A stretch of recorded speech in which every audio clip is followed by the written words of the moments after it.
I cannot hear you. Chat, can you hear us?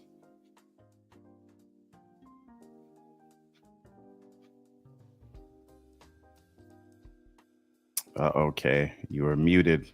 I don't know if both of us are muted.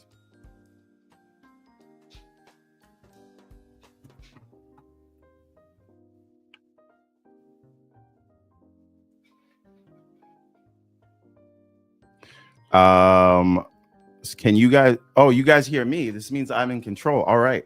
Well, while Kay gets his act together, I would like to show you guys my late. There's a 3D print going on, but this is the latest print. Classic Knuckles.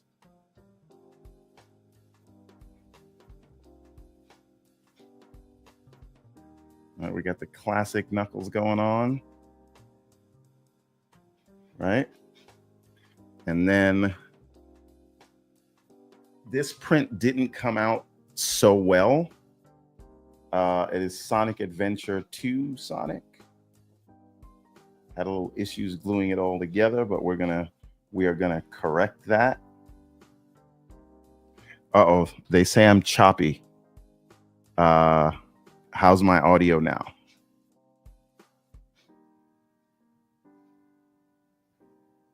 Okay, clipping sound. We are gonna have to figure that out. Let's see what we can do.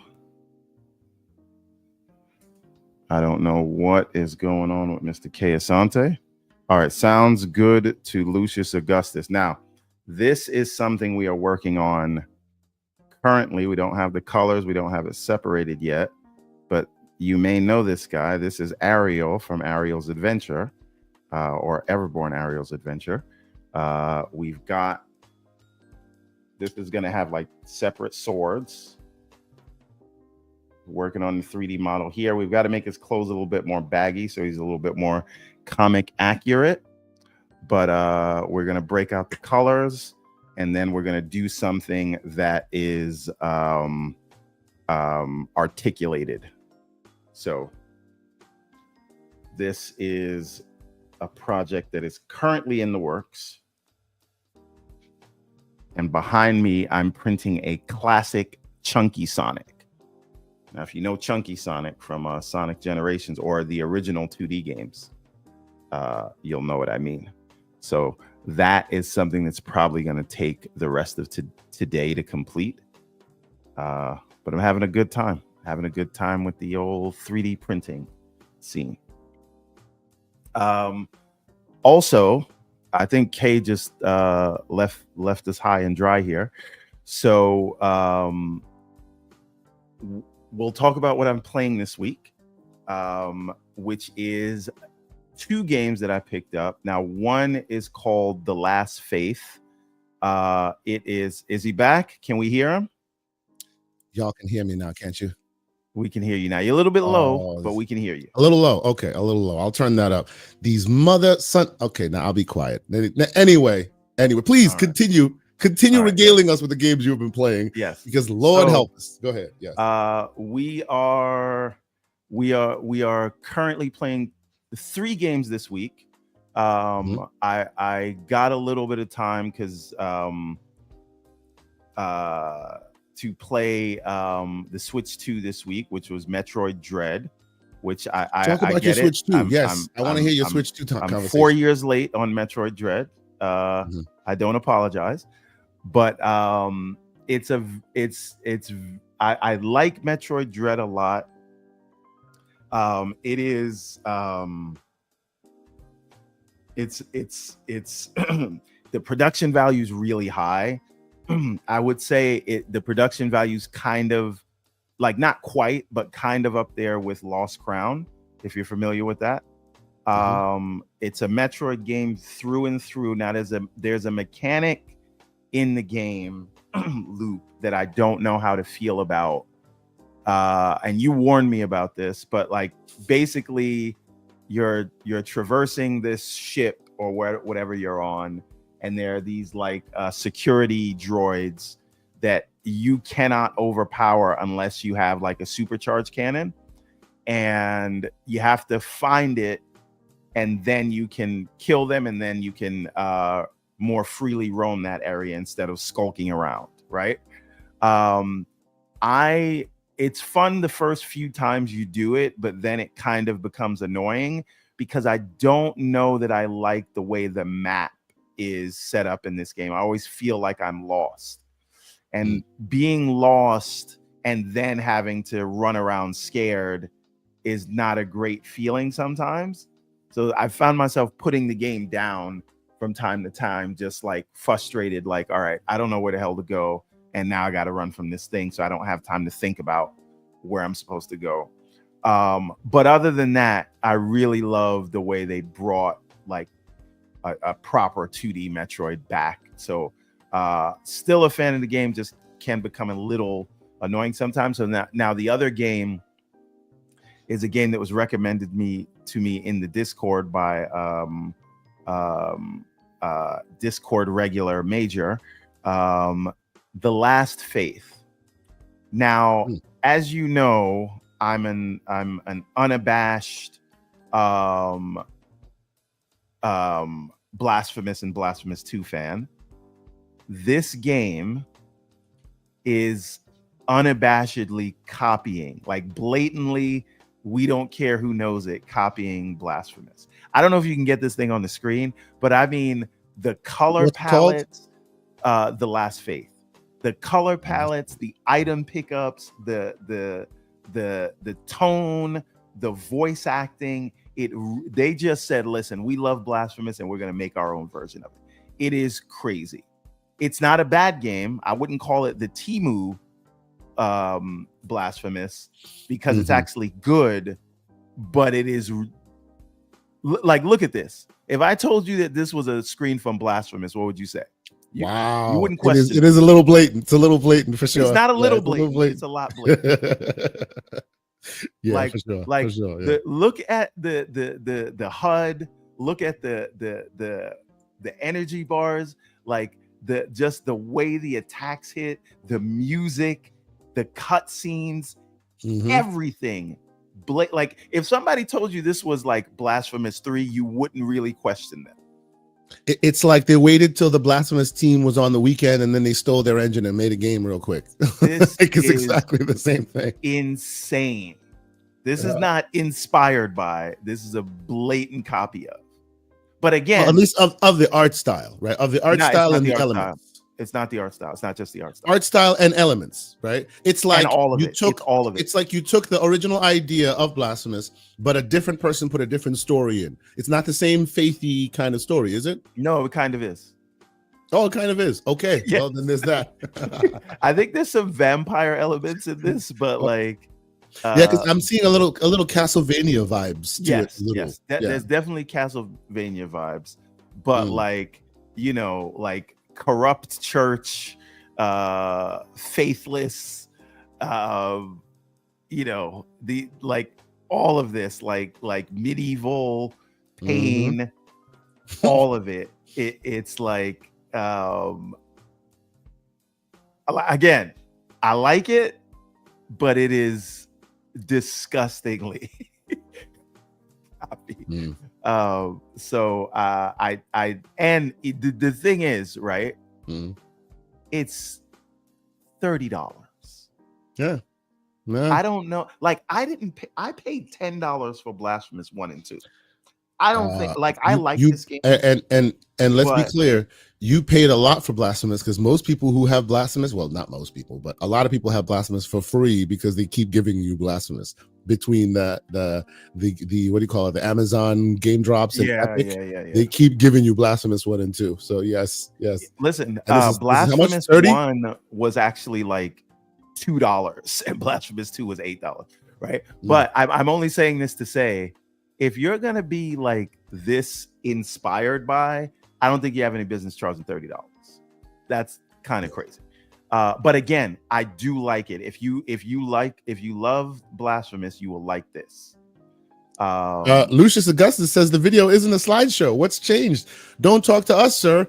Talk to the fine folks at StreamYard. Maybe they're doing their job at this point. Like $50 a month. They better anyway. whatever. Let's keep it moving. Yes. Now, the other game is a game called Awita, right? Now, this is Awita? Yes. So, this is more my style. It is also a Metroidvania, but is more stylized. It's pixel based, but it is more of an anime-ish art style. I don't even know if it's Japanese people. That's kind of the style, like big eyes, stylized combat, lots of combos, pixel graphics. Yes. Okay. And it is much more sort of arcadey in the way that it moves. So like you can see some of the combat here. I love the animation. I love when they're able to do like good pixel art with smooth animation. It just has a look to it. It's beautiful. It's that screen shake. Like you really feel the impacts of the hits, and then you can get more power-ups. Now this game is only $10. So since I just played Infinite Number says no relation to Gary Whitta. None that I know of. But like you can see here, like the combat is fast, it's punchy, lots of like old school RPG elements. I know it's a Metroidvania, but just the items and inventory system and the way it works. But this is a lot more fast paced. And I don't know if I want to do the Last Faith right now. Look at the trees whistling in the background. Even the trees, like it's vibrant, top-notch animation. Yeah, it's great. Well done. Yeah, it's beautiful. This one I recommend. Usually them trees just don't move like that. They move in parallax, but they don't just move by themselves when you're not doing anything. That's extra. That's extra. It's quite nice. So I would recommend this over the Last Faith. Only because I just played Blasphemous 1 and 2, and this would be a little bit of a palate cleanser. It's weird that it's another Metroidvania. Yes, Everborn is playing another Metroidvania. I get it. But I really like this one in the way it feels and the art style. So and again, it's only $10. So if you're gonna choose between the two and you're looking for a Metroidvania, Awita is the way to go. Awita is the way to go. I see what you did. $10. Okay. I'm very happy. So my question to you about this is, how did you get your hands on this? Is this part of the like Next Fest or are these all solely recommendations? Right, these are solely recommendations. This is why you got to come to the Discord, man. You have connoisseurs of the utmost class, dignity, and taste when it comes to distinction video games. Yes, that's right. That's right. Very highbrow stuff in the Discord. If you want some real game recommendations. Now, there's another game that I picked up, and I didn't play this yet, but I saw it being played yesterday by the one and only Slow-Mo Backslap, and it was called. Do you remember this one? Hold on, because I bought this one yesterday. You bought it yesterday. Okay, tell me what it is. Bought it yesterday. Hold on. Let me see. If you want, while you're doing that, I can do one of mine. What's it called? Something. Oh yeah. Strike X. Yeah, I know. I have it on my list as well. Spirit Strike X. Strike X. Yeah. So it's out now in early access. It's a 3D beat 'em up, right? But it has like the most PS2 energy. Right. Like it's doing like almost what do you call it? Dragon Ball combat better than Dragon Ball. Like many games try to do that Dragon Ball style. This seems to do it a bit better.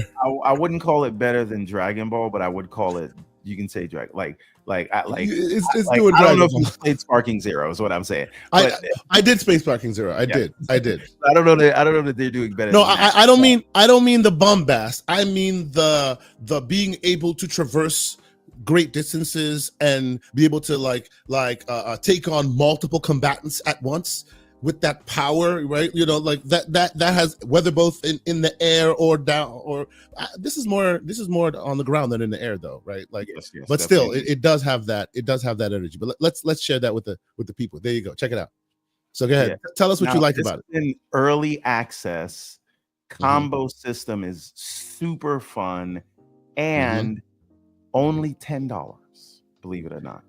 This man and his $10 recommendations. There we go. You can be out there paying $80 for games. And listen, by the way, Lucius Augustus, I have not gotten to you yet. Because with everything you talked about, Avowed being justified at 70, I want to know if what do you call it? Outer Worlds 2 is justified at 80 from the same studio, since they're not the one to introduce that price. That was your logic. But we can talk about that another day. Wow. So these are the games that I'm playing and I'm about to play for this week. What do you have? I left everyone alone, and it came back with a lot of slander. All right. Umbra may have just coined a phrase, the $10 holla. Hey, that's a good one. I like that. $10 holla. What's up? He says, see you this week. This weekly Avowed slander. There you go. Man refuses to play the game, but loves to trash on it. And then when we call him out for being specifically extra sensitive about Avowed, he wants to be Mr. Magnanimous. I don't hate the game. I just have a certain concern. Yeah, whatever, bro. And when we call, look at this. He's surfing on this is great. He surfs on people. When we call hilarious out for being an Avowed defender and sensitive about Avowed, he'll say, "No, I got $80 out of the game, and they didn't introduce the $70 price. It was the price that was already established, and they were just going with the currently established price." The same should apply for Outer Worlds 2. Ladies and gentlemen, this is a little brief snippet of what you will get when you join our Discord. Join the Discord, ladies and gentlemen. There is slander waiting for you in the Discord. Join what we affectionately call the cerebral octagon, if you will, where you come in there with your ideas and you lose your knees. It is what it is. We have a lot of fun in there. Join us in the Discord. Of ideas, as we call the octagon of ideas, indeed. Absolutely. But okay, so you wanted to talk about some of the games that I have been playing. So Next Fest obviously is upon us, and there's some great games that we were discussing. Actually, I think last week we discussed some good games there as well. All right, so I'll start from the top. There's a lot of games I could bring up, but I actually think I'll start with Absalom. I hope I'm saying that correctly. Absalom. Yeah, you tell me about this. I have it on my list, but it's not out yet. It's not out yet. Yes, this is kind of serving double duty, right? For those who are like, oh, why do I need a handheld quote unquote Xbox? Because you too will be able to play these games when they're available in early access and or when they're available as part of. But I thought PC didn't have exclusives. Oh, stop the cap. Let's go. Anyway. So the only way I can describe this game, and I was playing this yesterday on the while we were all chatting, I was like streaming this on the Discord. It looks like Golden Axe, but with modern RPG elements and an interesting story. And the art style is, as you can see, very crisp and modern and new, almost cartoon-like, almost Saturday morning cartoon-like in execution. But when the gameplay rolls, and you're seeing basically the animation right now, when the gameplay rolls, it holds up very well, because you'd think something like this, the animation looks really solid, but then as soon as the gameplay rolls, you're like, it's not as good. I actually think it holds up pretty well. It feels like, as you see what you're seeing on the screen here, it gives me like almost He-Man kind of vibes from an art style perspective. And I should also mention the game is a multiplayer, not multiplayer, but co-op rather. So at the beginning of the game, you can choose between the lumbering. Oh yes, and shout out to Neat Pick, whose game we are using right now, whose footage we're using. I'll put his stuff in the chat so people can click on that link, so watch the whole thing if they need to. At the beginning of the game, you choose between either the bruiser, right, the hard bruiser who's very good at close quarters, right, and you have a shotgun. Or you pick the fast moving, has a bit more range, a little faster, but also is more susceptible to the larger attacks. It's funny enough, the game itself from a moment to moment is beat 'em up, but it's very, very it has so many different styles that they add. Let me add to the top here. Let me go right here. So at the beginning of the game, you choose which of the characters you want to go, and then the other character just follows you. And at that point, you're just rolling through. Obviously, you're the dwarf in this equation here. I've played both classes, and it's quite good. Like, it's sword and board, but it also is very, very fun, and the enemy types are also really cool. Usually with the situations with fantasy genre, it tends to not have too much different options for you. You know, I like being able to have a gun as well as have the sword, as well as have magic and this, that, and the third. And this one seems to not limit you in that way. Obviously, it's the world we live in where your soulsborns exist. So it's very much deflections and you know, it's learned from its contemporaries. So yes, everyone, you were going to say, I'm sorry. This looks fantastic, and I don't know why, but it looks like what I wanted from Towerborn. Hey, wow, okay. And I did not. Yes, that's a bold statement right there. See, I actually think Towerborn is a bit of a victim of its time, but that's neither here nor there, you know. Okay. No, but like, and when I say it, it's called Absalom, Slow-mo. Absalom, yeah. But so again, I'm not saying I needed what I needed Towerborn to be as like dark fantasy as this, but this is a more linear experience. I feel like with Towerborn, they kind of forced more of a service model into a game that didn't really need it, because they had a really cool premise and a good loot. But this idea of doing the same thing over and over again to get better loot in that kind of game just didn't really sit well for me, and I didn't really feel a purpose of running through these things. Because like when I play a beat 'em up, it's like, get through the challenge, show me the interesting bosses, see if I can get through to the end without dying, that kind of thing. Anyway, this is not about Towerborn, but like, I really like the look of this, and this, as soon as they allow me to purchase this is a day one for me. I'm not doing the demo because I don't like being teased with demos. But he doesn't like to tease. He doesn't want to be teased. I'm yes, absolutely sold. It's on my wish list. Just tell me when and where to take my money. There you go. So yes, Absalom. If you haven't had a chance to check it out, this is Absalom. It's only in demo form right now, but I would say keep that on your wish list because it's really cool looking. The combat styles are good. The different classes. It almost has like a fighting game style combo system, yes, right? Like, yes, it does. And if you're good at it, you can do like really good combos and really take it there. It's quite good. You can make your weapons better over time. You know, you're gathering resources to over time make your weapons better and other equipment that you have in the world.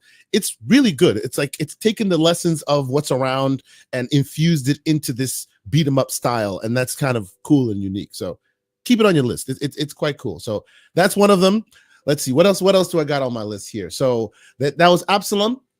The other one, now this one, like I'm doing it a disservice by showing it to you guys the way I'm going to show it to you guys. But let me say, yes. Mr. Infinite Slumber. Yes, that's what I call him, the Infinite Slumber. He's here, and he says that mushrooms getting beat up makes me think of the sound on Discord. Join the Discord, ladies and gentlemen. Anyway, yes, but okay. I can't show this game in its fullest light, but I need people to play it. I need people to see it. And why can't I show it in its fullest light? It's because the game is tied to music. And of course, if the game is tied to music, the minute I show it to you guys, now all of a sudden we're getting copyright strikes left and right, and this and the third. It uses like remixes and things. I don't know if the music that they're showing right now is, I know for sure that this is copyrighted, but some of them may not be. So just for the sake of being safe, I will not put the audio on, but this thing deserves its audio to be added to the mix to show you what it's called. And it's called Dead as Disco, ladies and gentlemen. It's a fighting game. It's called Dead as Disco. And while you're fighting, there's music in the background. Now this is Take On Me. But is this a remix a fighting game, or would you consider this as a beat 'em up?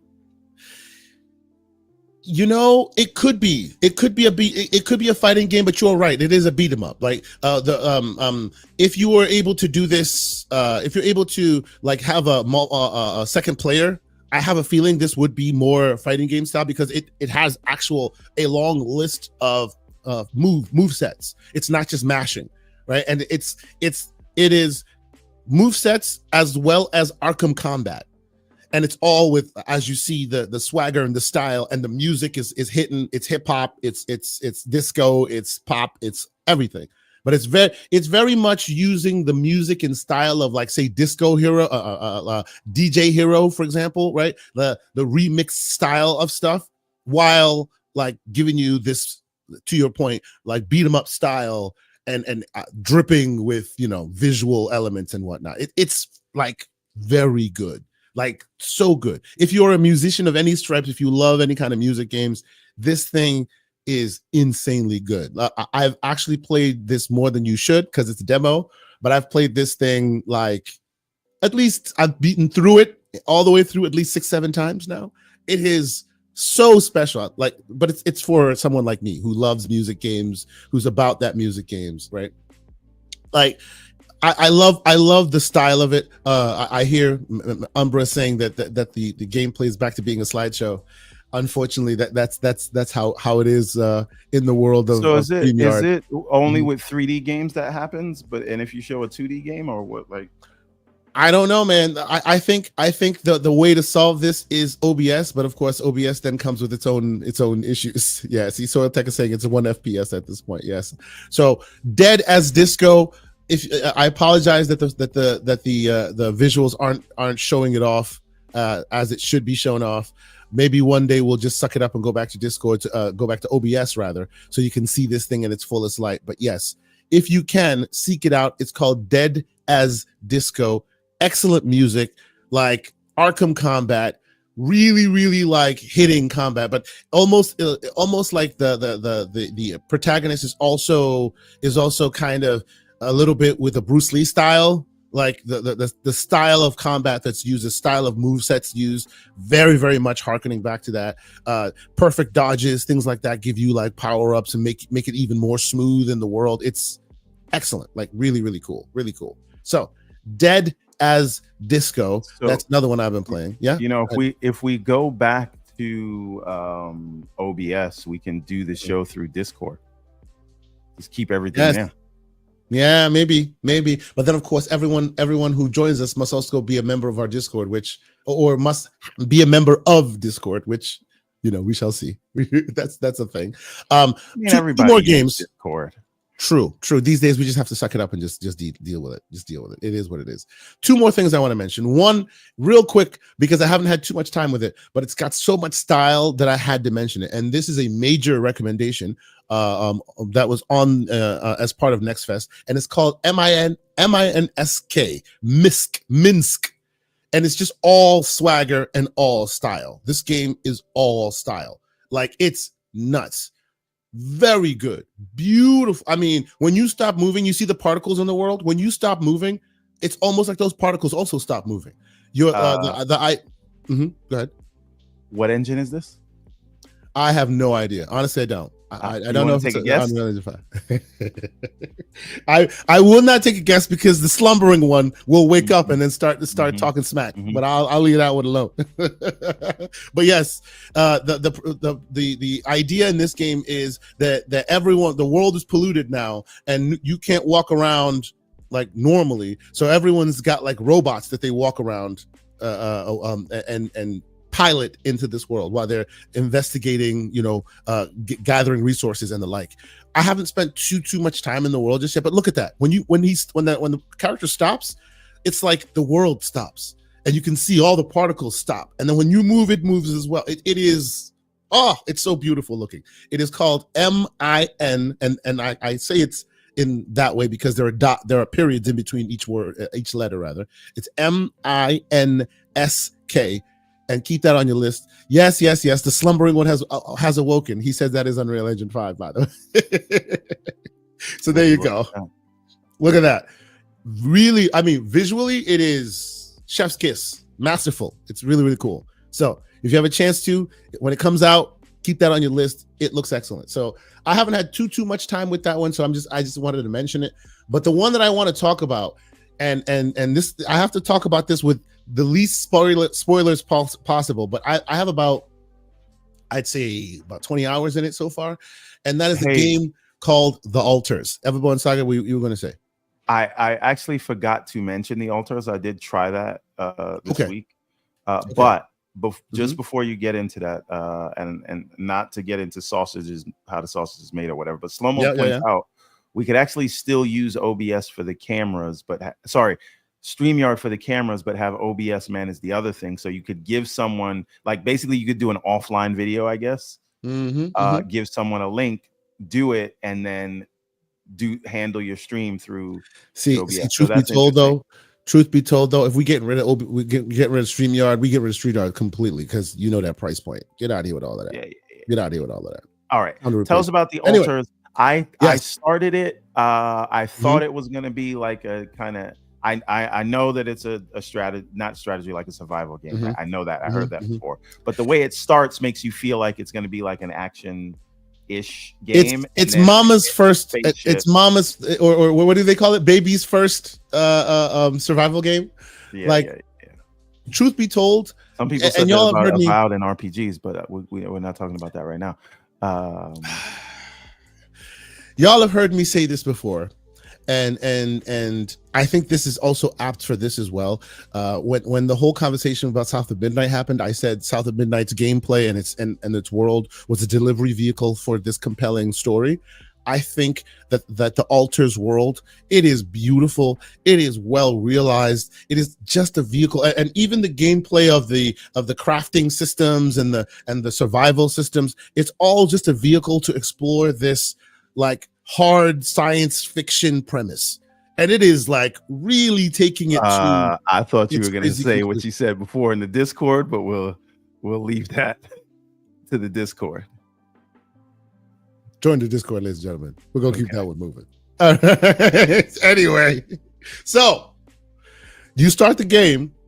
The idea, and no spoilers, ladies and gentlemen, because this is a game that you must discover yourself. There are some minuses, I say, to this premise, and we'll get into what I think is a little bit of a minus. But you start the game, you're on a ship, you are one of many crew members, like a good amount of crew members, and you land on a planet, and you don't know what's going on. And as you land on the planet, you discover that your crew, all the various members of your crew, have all passed away except for you. During the course of entering this planet, like something happened, you don't know what happened. Everyone's dead except for you, right? And this world is a Prometheus world. When I say it's a Prometheus world, I mean Prometheus in every sense of the word, except for the aliens that are running around. So there are no aliens running around, but the world is scary, cool looking. Prometheus world, right? Scary, very, very like it is. I nervous. Expected aliens to be running around the way it starts. It's so good you want it to have aliens running around. It's so good. And the water, like obviously this will probably be slideshow or whatever. The water on a righteous computer or whatever you're running it on, like it gives Sea of Thieves a run for its money, and that's saying something. That is the best criticism you can give it. Best compliment rather you can give it. Like that water is wow. Like the quality and the visual representation of this world is wow, second to none. Needless to say, so you start the world, you're in the world, and you have to find your ship. You have to get to your ship. You get there and you're looking for a thing called rupidium. You learn, and none of these are spoilers, you learn early on in the game that is why this corporate environment, this corporation, like brought you and your crew to these planets. You're on the hunt for a thing called rupidium. And that's, by the way, another very odd thing. If you notice, everything in this world is round and circular. Even as you saw a minute ago, even the smoke that blows up doesn't blow straight up, it blows in a circle. I don't know if you noticed that. Very, very strange. This whole world, there's no straight lines. Everything is circular. It's kind of blows my mind. I also find the naming convention of rupidium interesting, considering what it can do. Yes, the game is about. Yes, but anyway. Yes. So yes, but needless to say, so you start the game up. You need a whole crew to get your butt off this planet. The planet's got like radiation. It's coming for you. You better hurry up. TLDR, you'll start cloning yourself. This is not a spoiler. Just the cover alone shows you 3 or 4 or 5 versions of yourself, right? The game is great. It is like the way they have threaded the needle of it being a survival game, but it's not really a survival game. It is, but it's just enough of a survival game to get you to that hard scientific premise, right? And then you start grokking and start like dealing with what would you do if you were in this situation? How would you handle this? Yes, Big Mad Mo's in the chat. He says multiplicity. Absolutely, yes. It takes it to a very, very like good place. I really, really love this game. It is excellent. The only part of it that I feel might be a bit unfortunate, and this is where I would say, ladies and gentlemen, please avoid spoilers. This should be random. For those of us who have played Starfield, for example, and done New Game Plus a couple times, you know that the randomized nature of some of how these worlds work kind of helps it. It makes it unique, so that when you're having chats with your buddies, oh, well, this happened to me. Oh, well, that happened to me, right? When we started that conversation in the Discord, I actually found that what happened to others happened to me in similar succession. So what they said informed my ability to avoid some pitfalls, right? Which is a little unfortunate, I think. I think it should be random, and what happens to you shouldn't happen to me, and vice versa. And oh my God, how did that happen to you? That kind of thing. But it seems like the things that happen to someone who's played a little further, if they tell you, you'll get there like in the same order, which is it takes a little bit away from that thing from me. But by and large, as that science fiction premise opens up, I think this game is going from good to great in my estimation. Everborn Saga, I will be bold. I will be a little bit maybe recency biased a little, and say that if there's anyone that hates Expedition 33 right now, it is the makers of the Altars, because if it wasn't for them, people would be speaking much glowingly about this and having that kind of level of conversation. Of course, Expedition kind of took the energy out of the room. Having played it, what are your thoughts? How long have you played it? What are your thoughts on it? I don't know. I don't have a lot of time in it, but I just got into the ship and I'm going to get the message. Have you altered yourself a few times? I haven't altered myself yet. I just started it. But talk to me after you've altered yourself a couple of times. Yeah, but brother. The thing is, I don't know if this has a candles light in a no. I'm not saying that it even stands next to Expedition. I'm not saying that. I don't think it does at all. I'm just saying that if Expedition wasn't there, this would be the next in line, because it's really doing something interesting. But you do know it's 2025, and this is one of the most competition in terms of Game of the Year contenders we've seen in a long time. But again, we'll see. I'm going to get into it, but that's a tall order for anybody on. No, you're not wrong. It is a very tall order, but I would say this thing is worthy. It's just a slow burn to get you to where you really need to be. And I chose my comparisons to South of Midnight in that way aptly, because you think it's one thing, but it's delivering you that thing. But that thing is delivering you, it's just as a vehicle to deliver you this other thing that you didn't know it was. It's very good. And it's cerebral and has you thinking. It's very good. If that is the case, it shouldn't be in the conversation for Game of the Year. But I don't want to get into that debate. We can. No, you're saying it's not really this thing, right? It's not.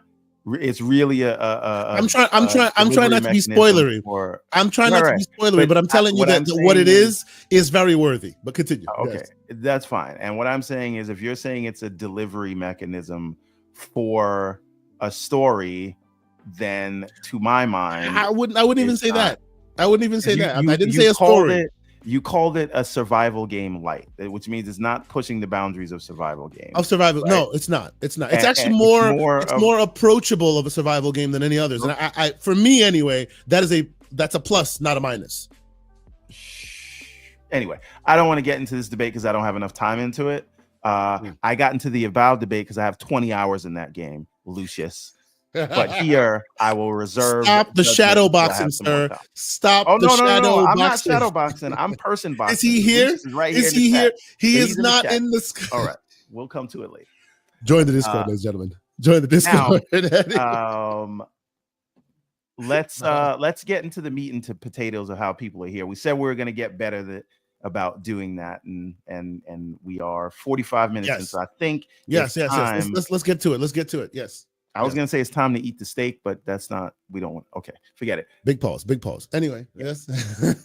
we just keep harkening back to our Discord roots. Anyway, so since I didn't get a chance to do it at the top of the show because of reasons, thanks everybody for joining us. We appreciate y'all being here. All 174 of y'all on various platforms that it's now being broadcast right now. Thank you. Hit the like button if you haven't done so already. I am, of course, your host, Mr. K. Asante, joined by my brother from another, Mr. Everborn-Saga. We here. We're doing this every week. Thank you for being here. Let me quickly catch up on a couple chats, and then we'll get to our main stories of the day. First off, Adidas 20. He's here for 13 months. Brother, we are so appreciative of your support. And he's just here to say salute. Salute to you on this Saturday morning. Thank you so much. And the one with the great recommendations, MJ Dark, also a wonderful member of our Discord. He's here with a $5 super chat. He says, remember that Tuesday we returned to the beach, Asante. Death Stranding 2 is upon us. Gajima, have a great show, guys. Donkey Bonanza next banger. You know, I would like to have that conversation for a little bit because I feel like, and Everborn, you are also a Switch 2 user. How do you feel about the Switch launch? Just for a quick moment. Let's have a quick little... As I said a few times before, I think Nintendo did everything they needed to do, but nothing more. The Switch 2 is exactly what I wanted it to be in terms of my complaints with the OG Switch. And again, when I say complaints, I mean, 8 years after releasing, these are the pain points. And to me, they've addressed those pain points. Now we'll see what happens if we get any stick drift or whatever with the new design. But it seems like they've put some RMA processes in place if you do get stick drift, which may tell you that they haven't fixed it, but at least now there's some RMA in place. The screen looks, I don't care what Digital Foundry says, the screen looks great. It looks great, no doubt. Screen is awesome. Yeah.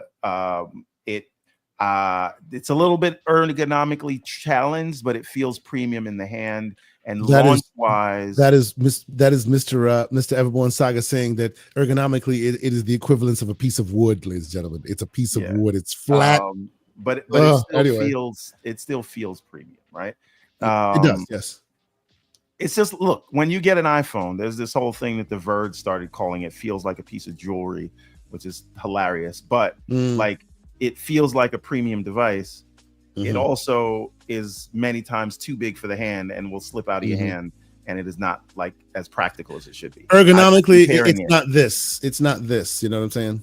Well, I mean, even that doesn't have as big grips as I would like, but whatever.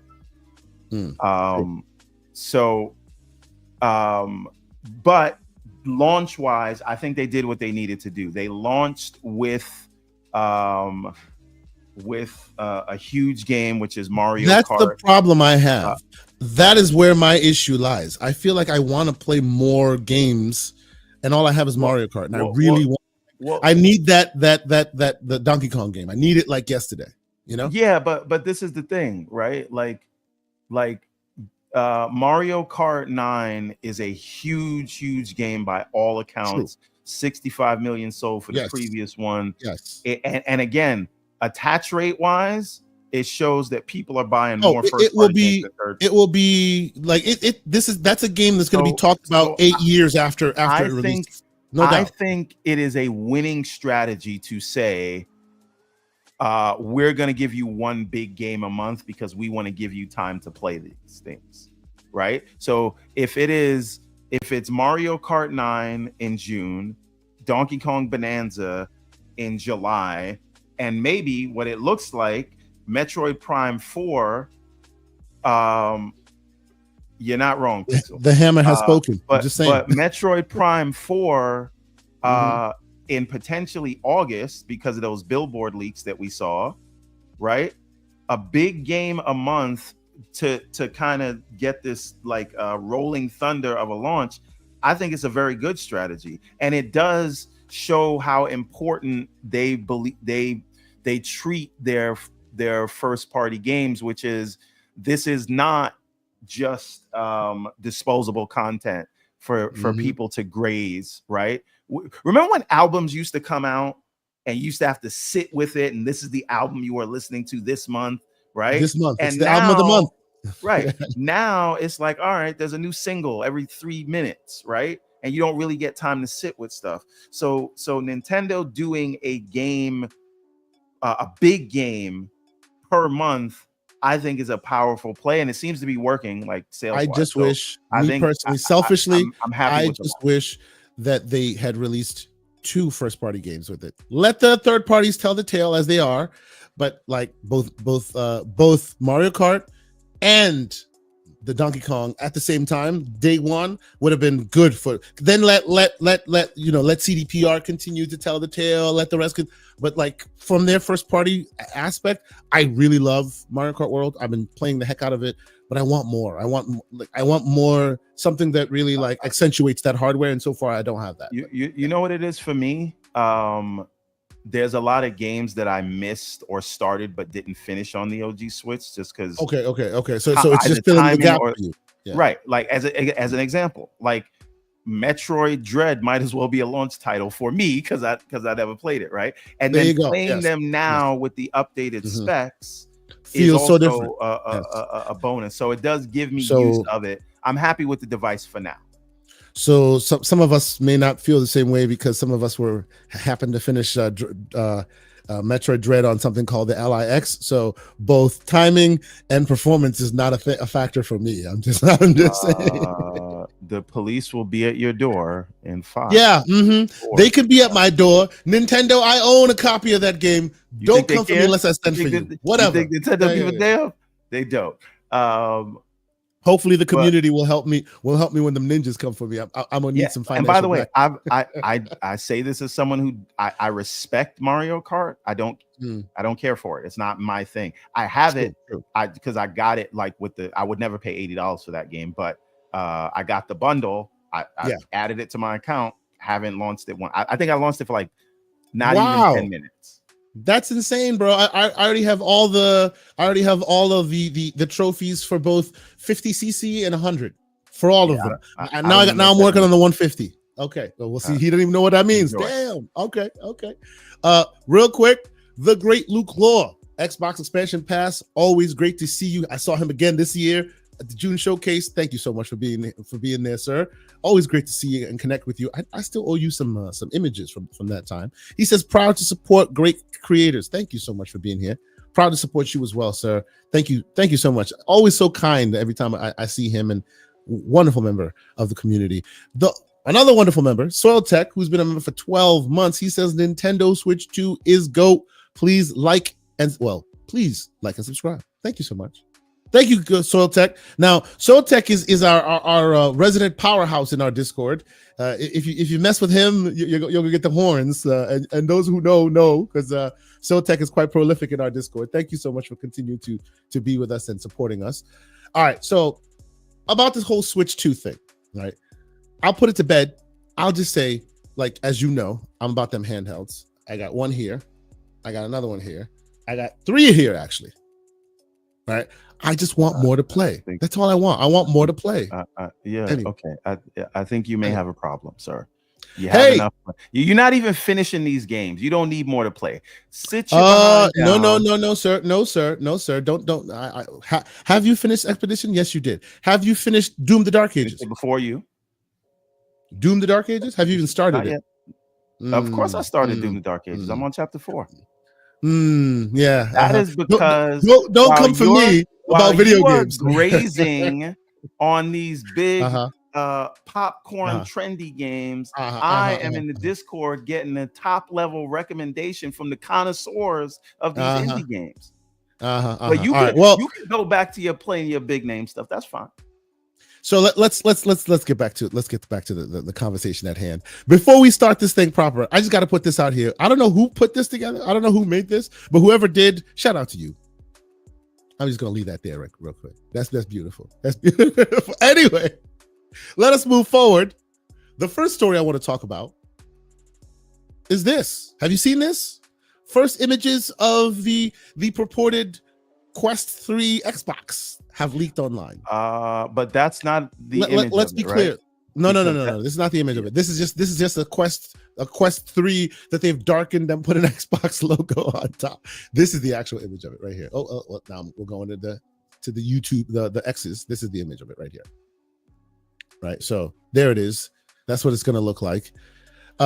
And I guess I put this into the stories. I put this as a quick talking point because I know that there will be some that'll come quickly and be like, "Hey, this is not this. This is not that. This is a Quest 3 that's in Xbox Black with green accents." Anything more? And it has an Xbox. It has an Xbox controller bundled in. Anything else? Anything else that makes it special? No, I mean this is just so you can play your xCloud games on a flat. Probably comes with a Game Pass, like probably comes with a Game Pass sub for like a couple months, right? Surprised. And it comes with an Xbox controller, right? But I think this is. I just wonder if, like, okay, look, Phil, feel how you want about Phil. He's been in that role for over a decade. At some point, he's gonna want to retire. And one of the things that he promised was they were gonna do VR. He's just doing checklists right now. This is just like, listen, you guys won't leave me alone about that. Here's a VR thing. Now get out of my face. So I will agree with you, and I will say you are onto something if the next announcement he makes has something to do with what's that dumb dragon game that they keep, that noose that's around his neck for however long now. No, that's never Scalebound. If they go and we're announcing Scalebound, I'm like, all right, Phil's over. He's retiring. It's over. But I mean, technically, he's doing something with Platinum Games, right? He is. So. Yes, he is.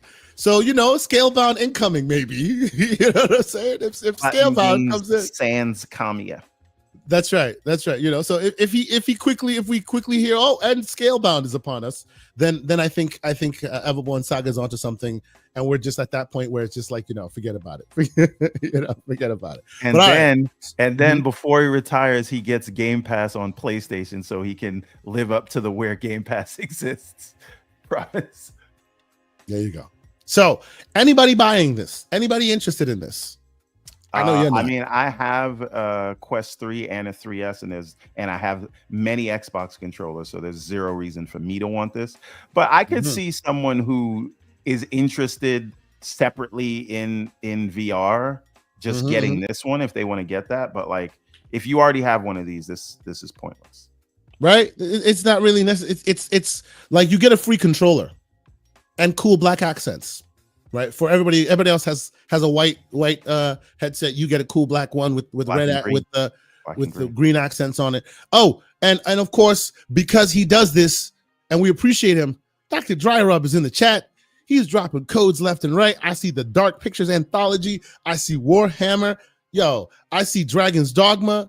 Yo, shout out to Dr. Dry Rub. Shout out to Dr. Dry. If you get one of those codes, how about you give him £1? You shout out to Dr. Dry Rub. You give him some respect, because the man has a great name and he's dropping some codes for the community. Thank you so much. The great J Mac is also here. He's been a member for 17 months. He says, #GreatBeards in the building. Killer of Killers is the best Predator, in my opinion. Sir, you are not wrong. You are not wrong. Killer of Killers is awesome. More people should be watching that thing. That's amazing. Oh, Dr. Dry Rub is real crazy today. He even got the code for the Altars. Game just came out. Like, congratulations to whoever gets that. That's awesome, man. That's real cool. And Rematch. He has got a code for Rematch next. By the way, I've been playing a little bit of Rematch. Rematch is real cool. More people should be playing it. It's that really interesting soccer game. Kind of got the FIFA arcadey feel, but the skill ceiling is a little higher than normal. It's real fun. People should be playing it. But anyway, let's get back to it. So I don't know if you're gonna play. If y'all gonna check this out. I'm a VR head. I'm not buying this thing. I already have a Quest 3. But it's if you're in the market for a Quest, this is a cool one to get. It's got that cool accent, and it's something that it will most likely be like something that's not like it won't last forever. So if it's a cool idea. So there's that. Everborn, another story that I want to talk with you about, because we had this conversation at some point before, and this was about specifically related to Take-Two and Rockstar. And I had this conversation with you and the community, rather, in the Discord. And now I'm not saying I'm onto something, but it's like, my eyebrows are raised. A while ago in our Discord, I was talking about the fact that this is the first GTA to be released without the brain trust, right? And that over time, little by little, yes. I see Lucius in the chat trying to make it clear. Please let us know if you take the codes. Yes, please. Shout out to Dr. Dry Rub. Like, let people know if you got that code. We appreciate his generosity. Thank you so much. Yeah, don't just take the code and stay in the dark. Yeah, at least let Dr. Dry Rub know. That's right. Yeah, let him know. We appreciate, it's real cool that he's doing that. So So anyway, we were having this conversation because I was like the brain trust is gone. The Hauser brothers are no longer with us. Like it gives me concern about what that core of what GTA will be and is, because the brain trust is not there, right? And people were like, oh well, it is a product, it's a known product. There's no way that they would delude that product because it is the juggernaut, right? Now, however, not to say that I'm right, because we still don't know and the product is not out yet, but it is coming to light, and I'll put this on display. It is coming to light that, and this is reported on by Insider Gaming, who has been pretty on point for a while, saying that GTA 6's story was rejected 3 times and was the cause for Dan Houser to step down. Now, obviously, rumor and speculation. It's all claimed rumor and speculation, right? But this brought about that initial, and we didn't know any of this when we were having that conversation a couple of weeks ago, but it seems like this is heading in that direction that I was thinking about, that maybe the original brain trust doesn't like what the corporate entity wants to turn this thing into, and as such, they are stepping away. With this news now as part of the equation, what do you think? Do you still have faith that this thing will be what it's supposed to be, or are you seeing things my way a little bit more? What do you think? I think we have to see what the product is, right? Like, these are 2 people, right? Mm-hmm. Stan Lee and Jack Kirby created a lot of characters in Marvel, and people came after them and wrote amazing story with these characters. So, no doubt.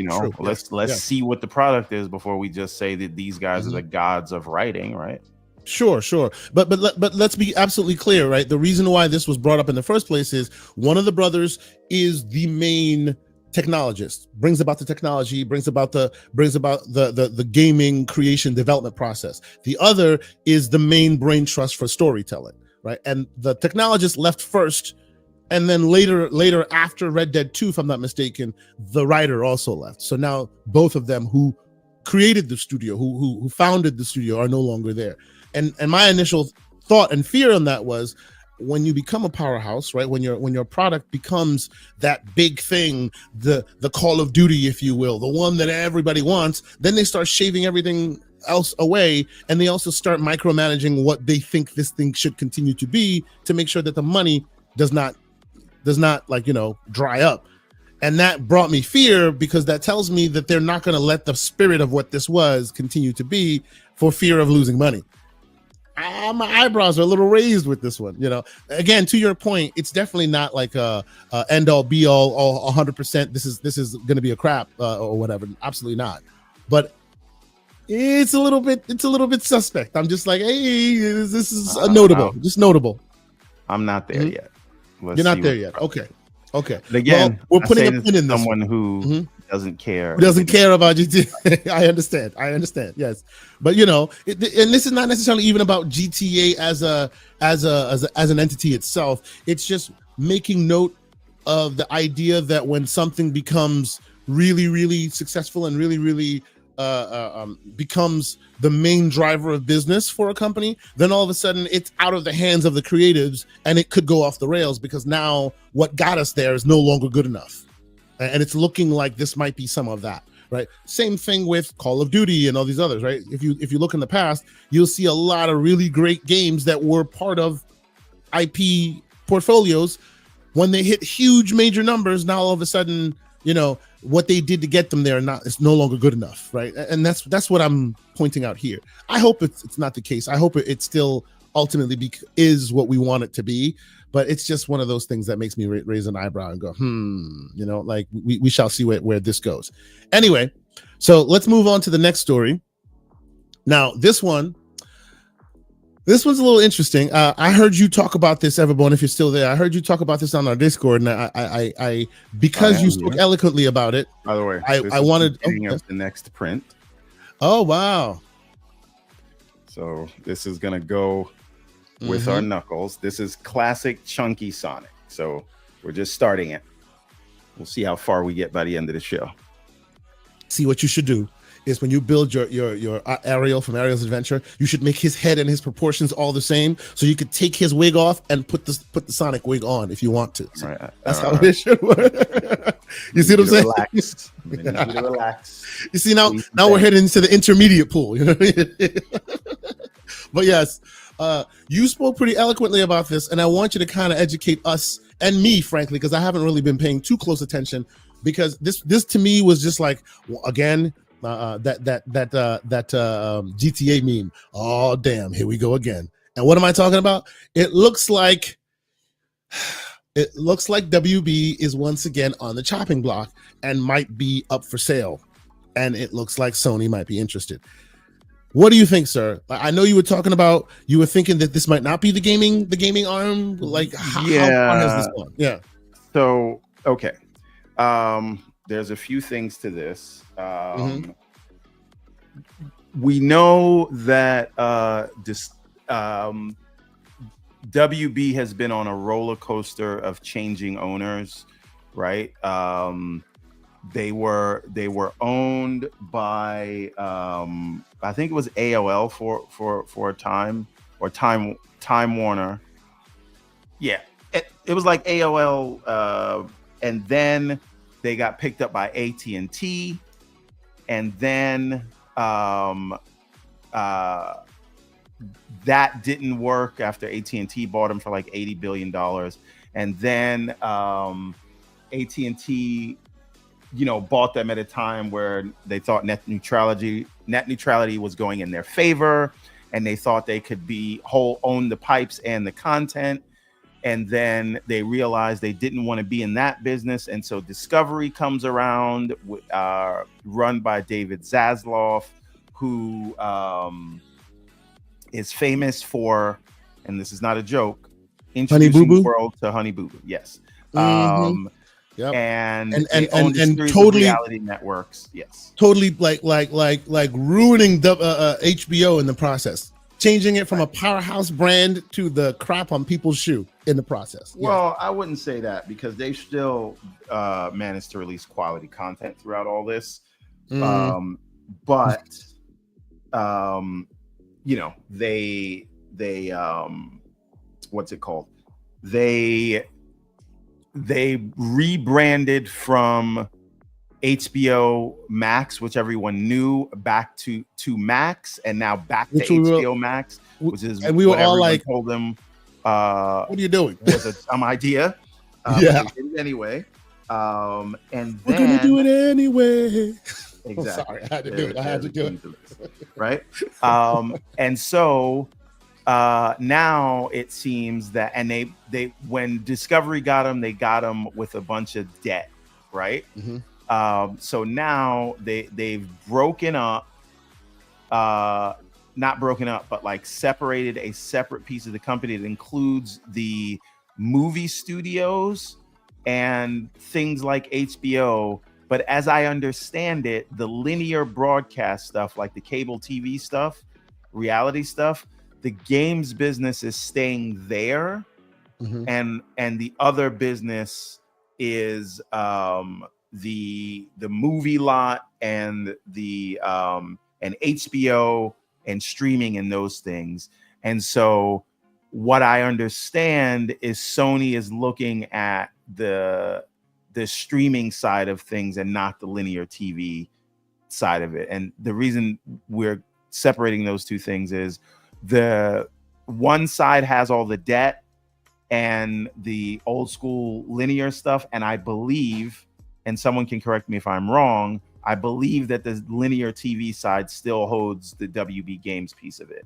And what Sony might be interested in is not necessarily WB Games, but the WB movie lot in Hollywood and HBO Max. They would have their own streaming service and all those things, and DC Comics, right? And the IPs to those and the ownership of those things. So that's how I understand it right now. But again, Sony is a little bit famous, and I'm not talking about PlayStation, I'm talking about Sony. They're famous for saying, hey, we might be interested in this, and then last minute be like, yeah, no, right? We want it, we can't afford it. Right. we want it. Oops, never mind. Yeah, I don't know if it's necessarily they can't afford it, because I do think Sony has a little bit of money in the bank, and they can definitely get loans to do these things. Yeah. But the interesting thing to me is not necessarily Sony, but the other potential suitors. And I'm sorry, it's not Microsoft, right? If anybody's thinking that, it's not Microsoft. Amazon. Amazon or Apple are the biggest ones that I could see interested in this, because again, Amazon just got MGM, and that seems to be working out well for them with Lord of the Rings and James Bond and all that, and Prime is a large service, and then Apple, who is all about quality streaming content and movies, and that would fall right in line with what they want to do with Apple TV, like premiere art house shows. So I think Apple could be a potential suitor in this case. But yeah, the idea of the WB Games thing, I don't have any information or haven't seen anything like reported to that effect. I think this is more about HBO Max, the Hollywood movie lot, and things like that. Interesting. So, and I see people in here talking about, well, Microsoft could buy and like take and like shove some IPs around this and that. That's not, man. That's a lot easier said than done. Yeah, I was about to say the same. You know, especially what we have seen from them after we've seen all the ABK-ness of it all. Like, I'm not sure that they would even be remotely wanting to jump in those waters, at least in the short term. I don't know. You know, I feel like they've learned their lessons a bit here with that. Am I wrong? I feel like they've learned their lessons. I mean, this is the longest period they've ever gone without an acquisition. If we look at post ABK, and I'm not just talking about gaming, I'm talking about acquisitions in general. So I wouldn't be surprised if they're gearing up to get back in the M&A space. By something. But Satya has been really not into the idea of jumping into Hollywood. He's said it many times. They don't need it. It's just not really core to their business. Like maybe if Netflix ever came available, because Netflix is more of a technology company than anything else. I could see them being interested in that, and good luck getting that past regulators. But I don't know that Microsoft is interested in like TV streaming like at all. So I feel like I do not see a Microsoft thing there. I feel like the reason why that is because they have enough trouble with the retail gaming space already, and then you go to say like an even more creative space. They can't handle it right now. I have a feeling that may be the issue, and they don't want to go even further in that direction. You know, even gaming, they can't wrangle the community. Imagine trying Hollywood writ large. How long did it take them to get Halo done, and what did that end up becoming? You know what I mean? I feel like they don't have the power they want in that space. Let's be fair though, right? Like the Halo is from a bygone era. If we look at Fallout, and then we look at Minecraft, and you could say Fallout was in development before they came over, but explain Minecraft to me. Like they got that right. The only thing I'm just saying is that they themselves don't seem to have the the control or the power they want in that environment, and it leads to things that are beyond their control and tends to like sell their narrative incorrectly sometimes, right? But I do agree with you that the Minecraft message was delivered quite correctly. So there's that. So I agree with you on that. So the whole thing with the gaming aspect not being included, if that is not part of it, then I do think you are right that probably like your Amazons and your Apples would probably be more likely to get their hands on this. Not to say that even if gaming was included, that they wouldn't be likely, but I feel like Microsoft would complain more if gaming was included. Am I wrong? No, it'd be more of a crying lion, Jim Ryan type situation. Like they would try and muscle in. No, I do not think. No, they wouldn't care. Okay. They are moving at a different speed. Like buy ABK and potentially whatever else they want to do M&A and then complain about somebody else. And then complain about somebody else doing it. Yep. Definitely not Sony they're going to complain about. Like maybe they'd complain about like a real competitor like a Apple or a Google or whatever. Then it would have to serve. Yeah, you're right. I don't know. Not Sony, but probably Sony buying Amazon and Apple. If Amazon and or Apple were to have overtures, do you think that there'd be a bit of a they wouldn't really have no. Even then, because they're not a player in the space, their complaints would be irrelevant, right? When Epic is going against Apple and Google, sure, we're playing in that space. You're not in the same space, like relevant to this market. This would be like McDonald's complaining about the ABK merger. Like, what do you have to do with this? Right? That's true. Okay. Yeah. No, you lay it out. You lay it out quite well. Okay. So. We want to talk about the Microsoftness of it all. We want to talk about the Amazon, AMD and Microsoft merger, the partnership in chip making and all of that. That is super interesting. But there's been some interesting drops here and there, so I kind of want to talk about those as well. The one that I thought was a little funny, if you recall. There was that whole conversation with the Splitgate 2 developer who came out during the Summer Game Fest and made some comments that made people feel a little bit iffy about him, about Splitgate 2 and all of that.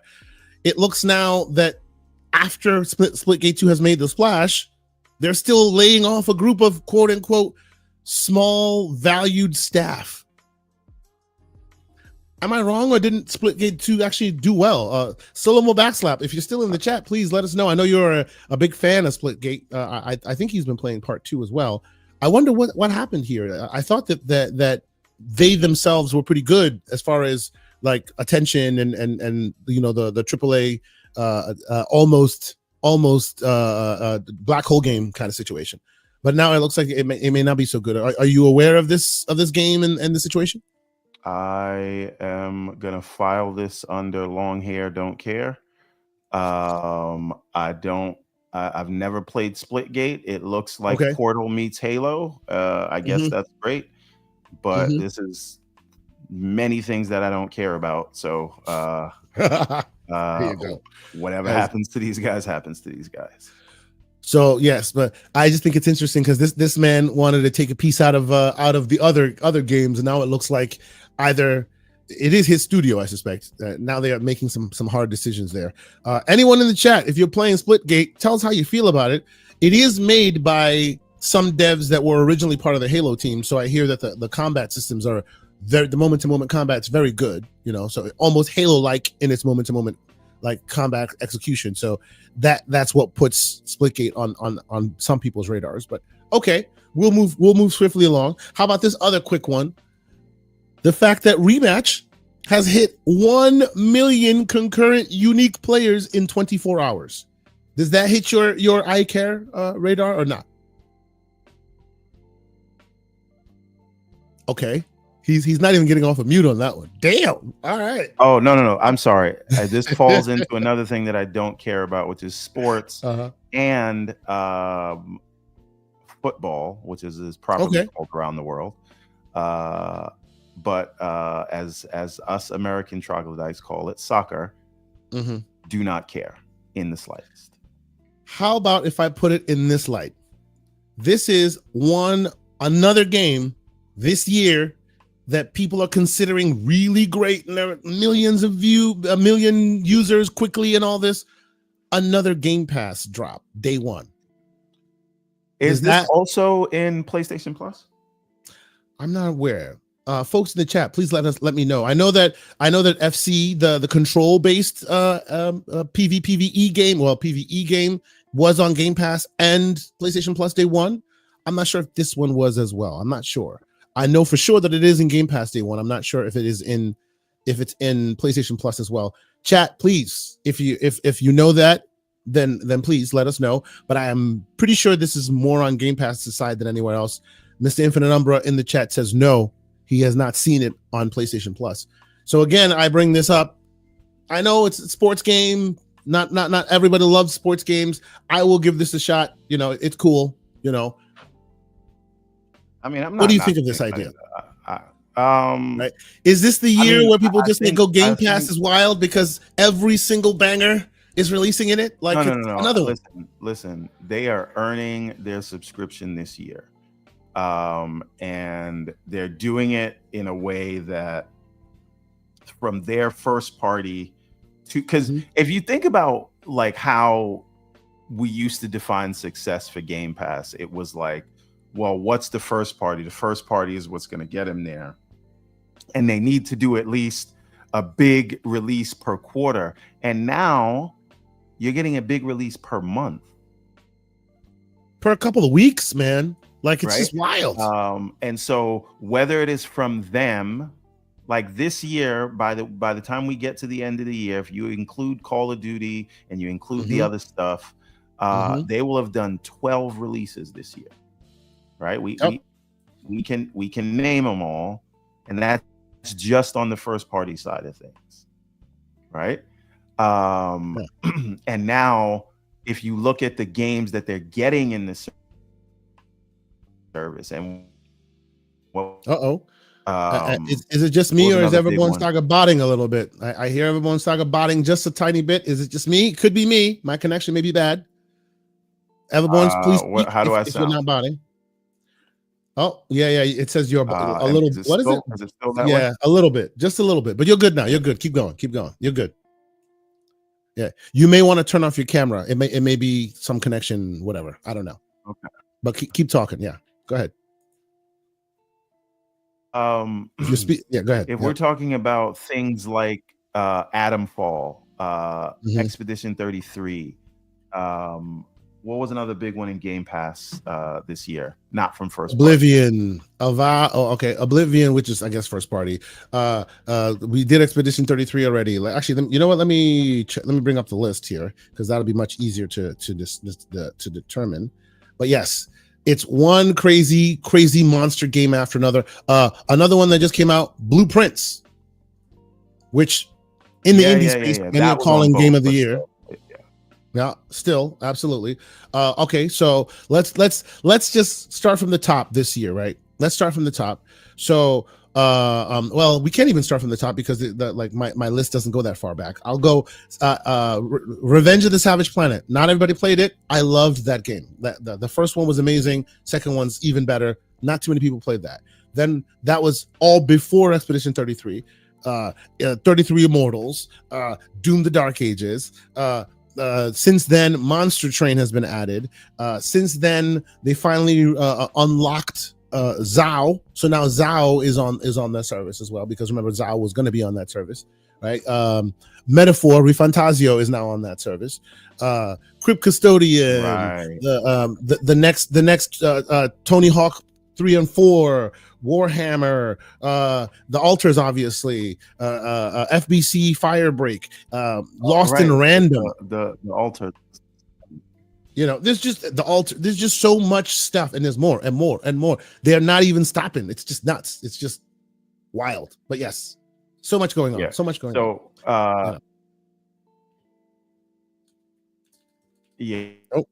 I nobody with good sense can deny Game Pass at this point. People tried to for weird reasons, but I just think right now it's pretty insane. So shout out to them. I don't disagree. Mm-hmm. Oh, did we lose you, sir? Oh, there you are. I'm here. You're a little bit. It's a little bit. I don't know. Right, I'll tell you what I'm going to do. I'm going to leave and I'm going to leave and come back.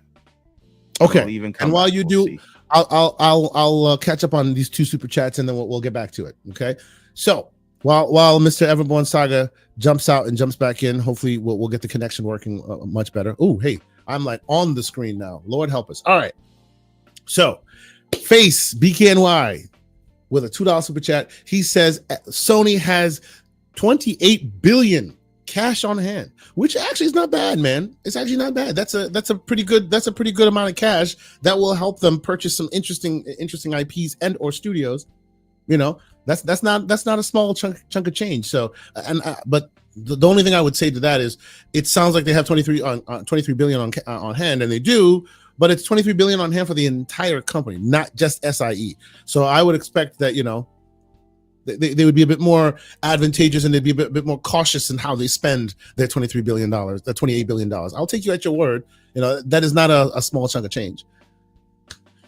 Now, okay, so do you K now the broke boy insider? I love that name. With a $5 super chat, he says it's funny that you see fanboys say, "Who cares about players? Who cares about players? What about sales?" And then support the devs. The devs are happy with players. Support that. Yeah. So that one's always a funny misnomer because for some reason it's like support the devs unless it's a dev who makes a game you don't like or it's on a platform that you don't normally play. Then it's all of a sudden it's like who's the devs? Screw the devs. You know, that kind of thing. It's one of those situations. But I personally think that as long as specifically about that, as long as you know the developer put their game in the service or whatever, they want you to play it. They want you to have access to it. So if you're playing and you have access to it, it doesn't matter whether you got it via paying your $70 or you got it via your subscription service or whatever.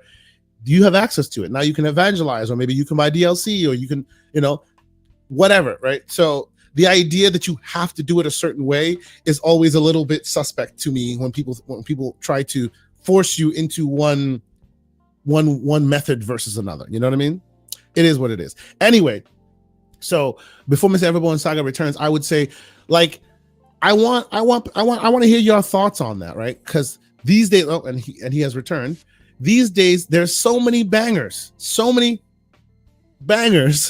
that it makes me go, when the floodgates slow down a little bit, when the faucet is made a little bit less ridiculous, will that like bring the pitchforks out because they're getting used to just this ridiculous amounts of crazy games coming out every year. You know what I mean? It's a little worrying. I don't know. Everborn Saga, sir, you're back. How do I sound? Microphone check. You sound good. Can you guys hear me? Yeah, I hear you. People in the chat, if you don't hear him, please let us know. I think he sounds good. All right. So I was just talking to people about like all the craziness that has happened so far. Okay. Wow. Okay. So while we were having this conversation, I did some light searching on the over. We were talking about Game Pass, right? Some light searching over the years, and they're saying that every game that has come to Game Pass so far, if you are a Game Pass subscriber, right, and you've subscribed since the day that Game Pass was a thing. That means over 1 year, you probably spent what, $240? That's how much the normal ultimate subscription costs, $20 a month, that kind of thing. And if you have been subscribed to Ultimate for then all the way until now, you have played or potentially can play the equivalent of $27,000 worth of games. So there's that. They offer you up to $27K worth of games in that subscription service. I'm like, wow, that's a lot. Anyway. And how much would your subscription have cost you in all that time?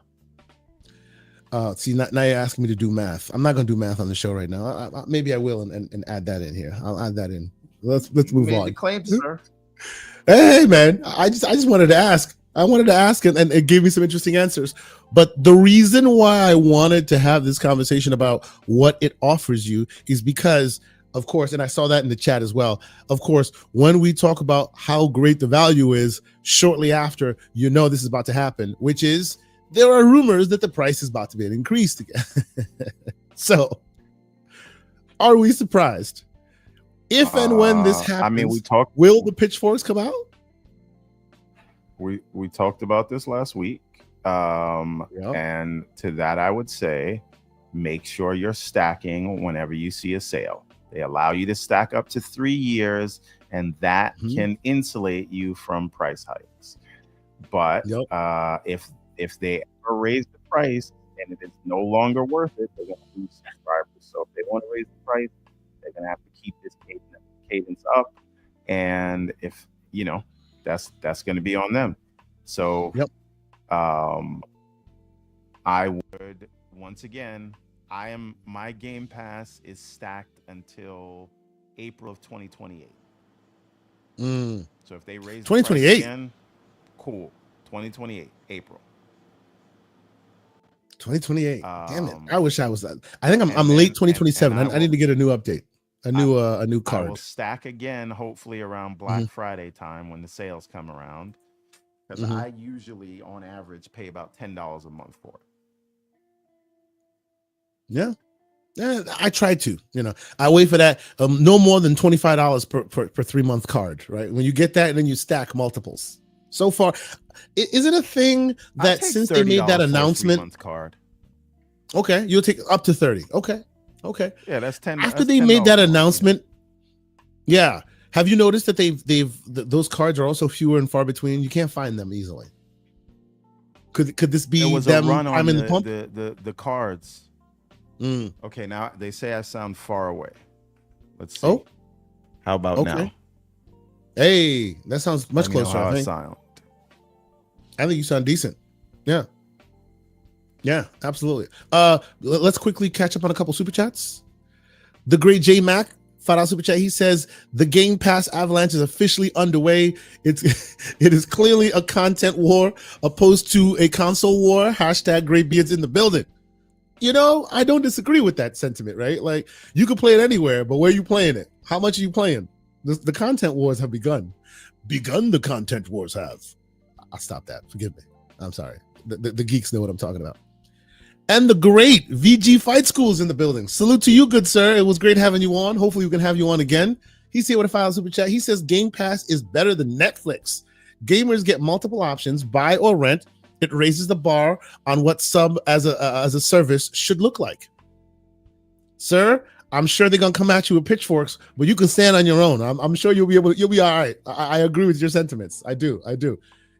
Of course, not everybody will agree with you, but that's a war to be fought on another day. Anyway, but all right, Everborn Saga, sir.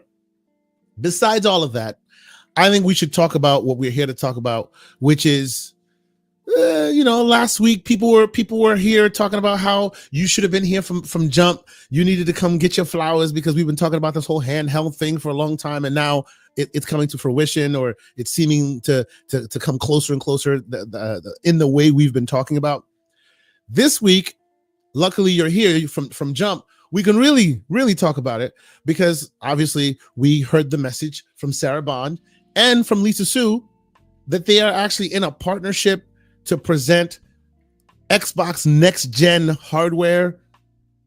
How do you see this thing coming about? It was a very, I wouldn't say cryptic, but very high level, very corpo kind of way that the message was delivered. But there's a lot there, and it seems like, there's stuff to be discussed. So I want you to start us off.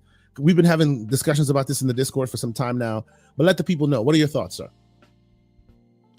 I mean, there's a lot to break down here, and I think that what is clear is that on message between Lisa Su, you mentioned Lisa Su and Floodzilla arrives, right? But Lisa Su and Sarah Bond are very clear to let us know this is about backwards compatibility. So in the first video, it is very clear Sarah Bond is about making Windows the best place to play. We hear Lisa Su talking about building chips that go beyond specific Xbox consoles. Mm-hmm. And all with backwards compatibility in mind. So when we talk about like what an Xbox is, I want you to think about this, Kay. And this people may like this, they may not like it, but as VG says, you could get pitchforks, but the truth is the truth, right? Indeed. Today, the only thing that your favorite flat platform holders give you in a console, the only thing they build is the case, right? Mm-hmm. In your PlayStation 5 and your Series X, they are slightly customizing AMD SoCs, right? Mm-hmm. They Sony's making the Blu-ray players, right? Western Digital or Samsung are making the SSDs, right? Cool. The There are platform some other holder is making a providing you the controller. RAM. Yeah. Right, right. The Mm-hmm. platform holder is making a controller and a case and a slim case, basically, right?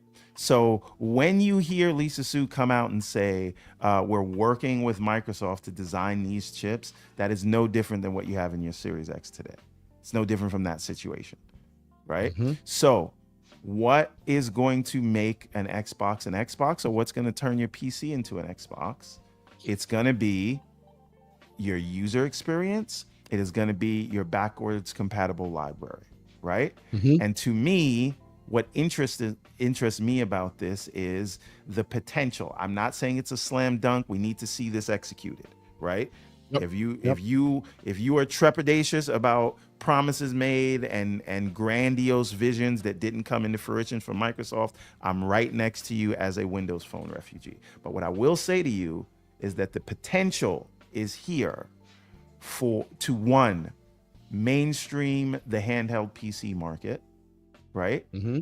Second, and what interests me is mainstreaming the mini PC market, meaning you can buy a B-Link, a Minus Forum, a GMK Tech, you name it, right?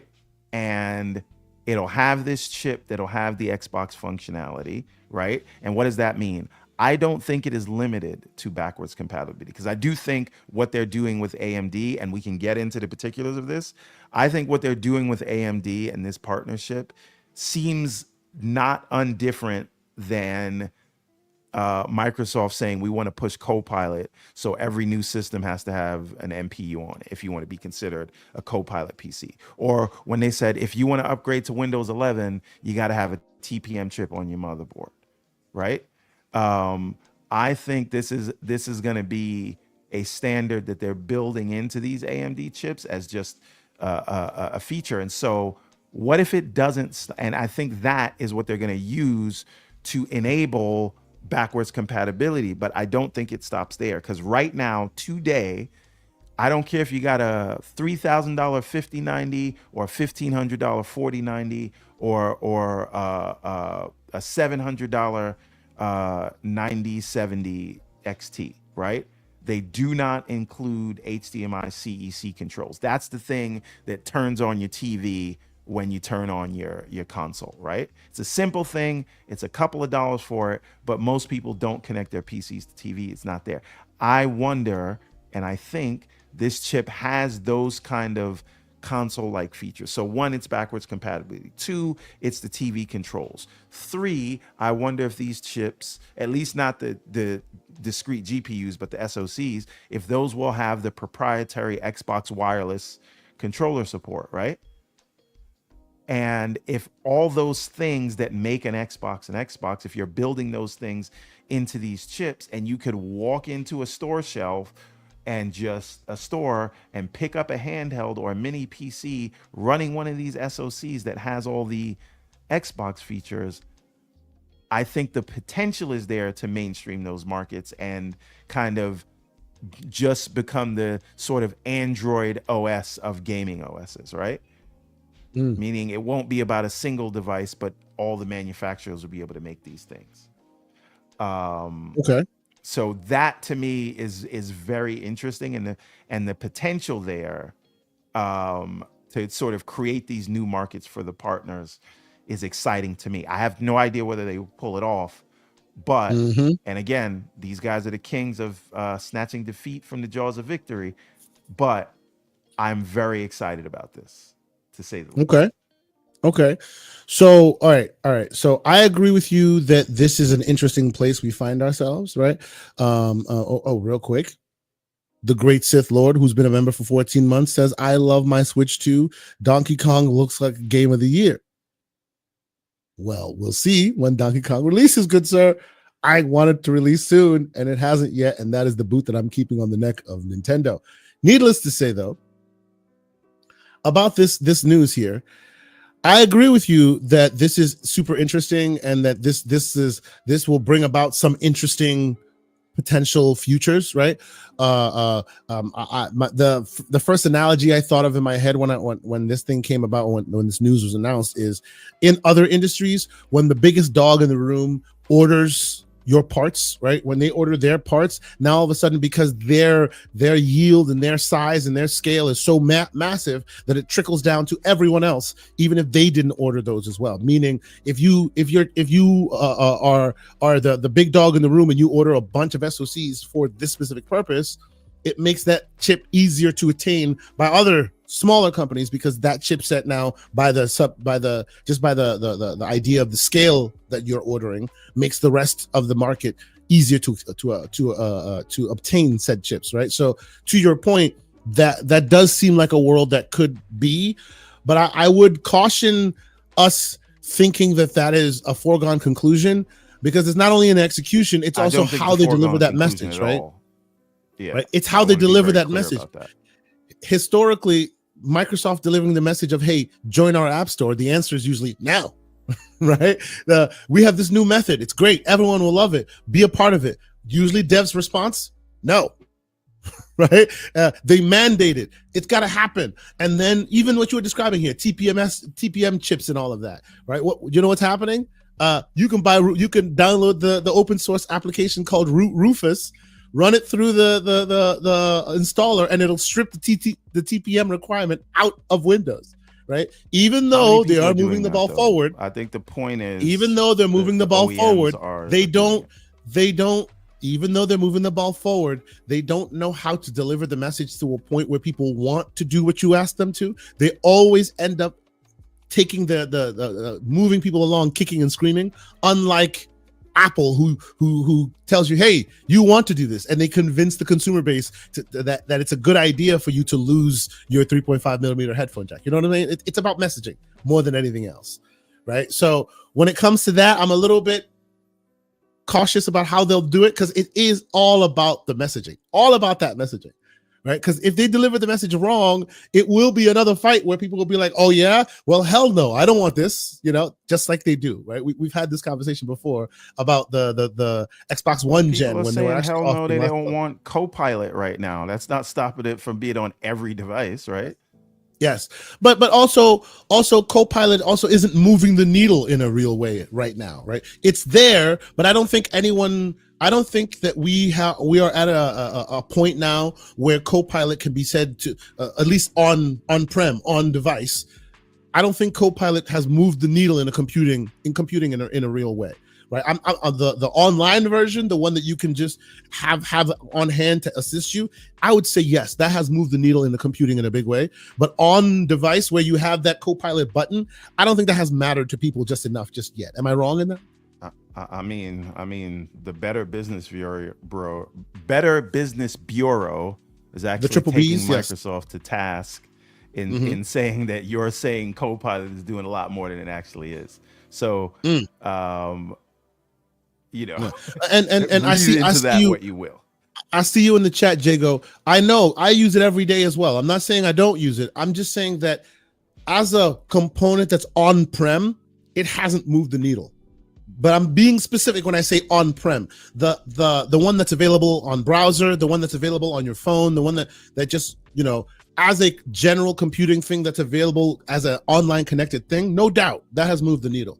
But if you were to disconnect it from the internet and just have this device on-prem, your laptop, you're in a desert somewhere, like Copilot doesn't really do much in that world. You know what I'm saying? So I guess the thing that I'm saying, or that I'm getting at, is if we consider Nintendo kind of deciding that they couldn't do the arms race anymore with Sony and Microsoft, right? It wasn't working for their business, right? They would just be third place in that world, and so they said, well, where are we strong? Let's focus there and merge our efforts with that. I think Windows has been so ubiquitous in our lives that it has fallen so far in the background that we do not realize how much of an actual monopoly they have, right? Oh yeah. So People don't know when we how talk strong about, that grip is. Yeah. right. Keep So going. Yep. when we talk about PC gaming, right? Like, I understand that Steam is the big dog, but that is still built on the back of the Windows platform. Of Windows, right? yes. And in terms of what the OEMs will do, the OEMs will do what Microsoft tells them. Now, I'm not saying that that is a good or a bad thing. I am just saying when Microsoft wants to move their OEM partners in a certain direction, they do it, right? Now, will it take off? We will see, right? But they will all try it, at least in the beginning, right? And so, and yes, Windows is a monopoly, but also Windows as a platform. I know, like, Steam OS has all the mind share, but in reality, when we are talking about gaming on PC, it takes place on Windows, right? True. Now, that doesn't mean that those Windows gamers want an Xbox experience. I am not saying that, right? But what I am saying is, I could today, from a casual perspective, give a Steam Deck to someone who is not tech savvy, doesn't want to do sysadmin. And I know this because I've given away 3 of them to people who do not even know that it is a Linux-based system, right? And I think from a perspective of having an easy-to-use device that has access to other things for those who want it, and now has the compatibility of Windows with the sort of distribution that Windows OEMs can offer, I think that that's a powerful combination, right? Simplify it so you can just give the device to someone who doesn't want to do sysadmin, right? And then still have it open enough for the people who do. And being connected with enough OEM partners that this thing can be in not just a special Best Buy deal, but also in Target, also in Walmart, also in a Staples, right? To where you can just buy the thing and kind of not think about it, right? And this doesn't mean we're dumbing down the PC. This is just an easier user interface. And now what they're doing with AMD hopefully is giving people the extra piece that you would need to have that sort of console experience, which is hopefully controlling of a TV, using existing Xbox wireless controllers, backwards compatibility if you have an Xbox library, like launching into a gaming oriented posture. All those things are what's required. Very tall order, but it does seem that they are trying to address this. And I think it has I'm not saying it's going to take over anybody, but, and I don't really care about that. What I do care is that it has the potential to create a sort of a new market of more open ecosystems. And that to me is exciting. Okay. I can see that. We have Brat in the chat asking, for those who don't want to do this sysadmin, isn't that why a console exists, right? Which I agree with, and I think that's the reason why that paradigm, that idea of a console, even though it's not necessarily being made from a bespoke technical level, it's still being kept and still being fed as a PR entity, as a brand or a marketing item, right? Like the idea of a sysadmin-less device that just works is a unique and still very it's an idea that people will gravitate towards. Not everybody wants to be a power user. People just want to hit play, right? Although I do think that consoles as that concept no longer exists. in the world where Min-Spec and x86 and all of that. So they're trying to convince people that the console still exists when in fact it's just a way that they are trying to present a PC to you. Because that's what that will be ultimately. Yeah, this is 1,000% about transitioning. Yeah, this is 1,000% about transitioning their very valuable. I know. I understand that console we live in the market. Talladega Nights, where if you're not number one, then if you're not first, you're last. You I get don't that. exist. That's but right. We're talking about you're talking about customers that are worth billions of dollars to them before ABK. Yeah. Right. And so, how can? And again, I'm not denying that like console is a big. Like producing hardware is a big drag on margins, right? But how do you transition these highly valuable consumers to PC where one, you are in control, two, you don't have to worry about them missing content, and three, you can offload the hardware manufacturing to your partners who you have great relationships with. This is about transitioning those users without losing as many as possible. If you do it today and you go to PC, you're basically just handing customers to Gabe, right? Because they're going to get there, they're going to see what your user experience is, and they're going to end up on Steam. If you give them a softer landing, you have a much greater potential of keeping those customers that you value today. Right? I don't disagree. think that's what this is about. So this is about a transition for them. And again, I think this is super smart. And I also think it makes no sense for the other players to do it. Yes. So let's talk about that for a little bit. If you're Microsoft. Yeah. So another thing that we do a lot, right? Well, all right. Mr. Lilly says he disagrees with Everborn on everything. All right, sir. Why don't you come and explain why, sir? Explain why he's just so wrong about everything. Well, I'm looking forward to hearing his explanation. Go ahead. I'm not gonna lie, Paris. That sounds like coming from a place of Sonic hate. So he says he's kidding, but you know. Is he though? Is he? No, I'm not sure. But when I say it doesn't make sense for the other platform holders, right? The other platform holders are not the trademark holders of Windows, right? Yeah.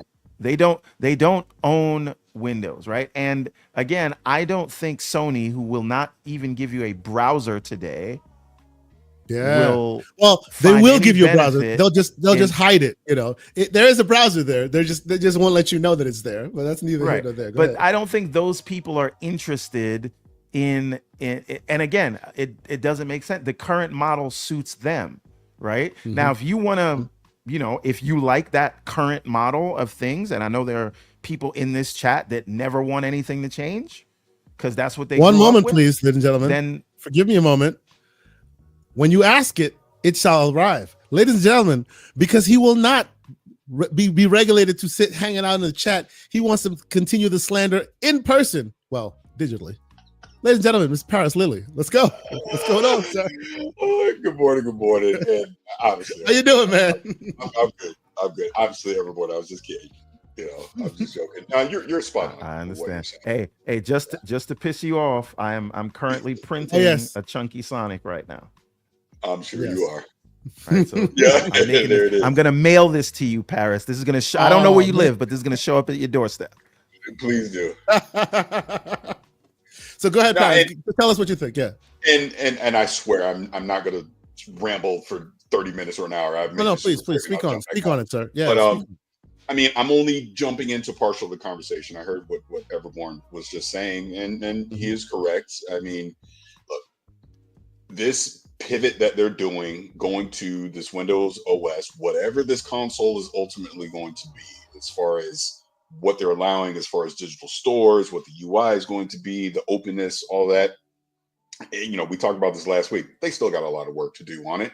I think it's exciting in concept, but will it actually work in execution? That is going to be the big question for them. When you're now allowing other digital stores onto your platform, Phil essentially has already said this, They're no longer trying to get you to jump onto their store. The only thing they can do is innovate with the hardware and provide incentives for you to want to start getting games on their digital store. I'm sure this next Xbox, the first digital store that you're going to be presented will be theirs. You will have to go do some work to get to the Steam store or whatever. But as a consumer, if I'm used to buying games on Steam and that's where I want to play, then I'm not even going to buy them through the Xbox console. I will continue to buy them through my PC, wherever I was buying them before. And if I want to jump onto this console and play those games, they're there because you've allowed that store to be a part of it. Or they don't care anymore. We'll take the 70% because they've done all these acquisitions. They've made themselves arguably the biggest publisher now. So it may be they're saying, okay, we're going to take a loss on the 30% we would have gotten from third-party games that were on our store. Sure, they'll still get some traction, but now moving forward, it'll be less than it was previously. And for people that want our first-party games but don't want to buy them from us where we get 100%, we're still getting that 70% for that. We'll get 70% on Steam or whatever the math is on that. We'll get the 70 from PlayStation, Epic Store, GOG on down the line. I mean, the simplest way that I think of this moving forward is they are no longer trying to get you to come to them. We're going to bring the games to you, wherever you are. And yes, we will still make hardware. We'll still try and innovate on it to do something unique to make you want to buy it. It ain't going to be cheap. Let's be clear on that. But that option is going to continue to be there. And it is now up to the consumer on where you choose to play your games moving forward. That's just the simplest way that I think of it. People can argue and fuss on social media about sales numbers and blah, blah, blah, all the live long day. They're, as you have said, Everborn, they're Microsoft, not micro hard. Say it. So don't do this, man. Don't do this. You're gonna make this thing a thing. No, Paris, you have more of a microphone than I do. I want you to keep saying this. I want you to keep saying this because I would like it to catch on. Now, the next time we hear Aaron Greenberg say this is Microsoft, not micro hard, I will be very upset. I'm just saying. Go ahead. Well, it is a little awkward. I don't think you're going to exec to say it, but the point that Everborn is making. Give me some time, Paris. We can make this. We'll see. But no, they're a software company. They're obviously leveraging on what they're good at right now. And yeah, again, like I said, they got work to do. This is not. Yep, it's a wrap. You know, I saw an article saying that they're going to win the next generation already. It's like, you don't know that. Well, we got to see. You don't know what PlayStation is planning to do. We don't know what the consumer is planning to do. They're providing the option, but what if people don't want to invest in it? And then I do think if this hardware, let's just pretend now, if this hardware and the partnered hardware that they're going to have in this next generation, we know where this will take us into probably the mid 2030s at this point, right?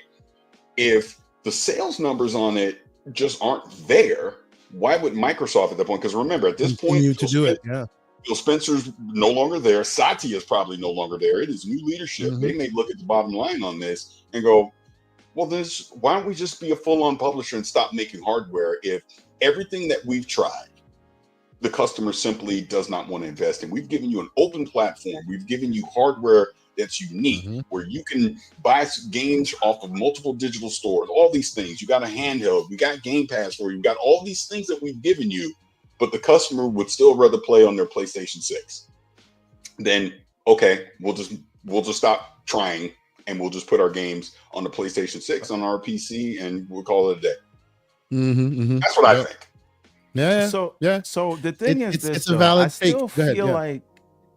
I still feel like that view is more rooted in sort of console gaming, meaning like it's a purview of a hardware based thing. And I think that to my mind, they've already moved past it now. Like whatever device they release, if it is made by them, at this point doesn't matter if it is like proper Windows based.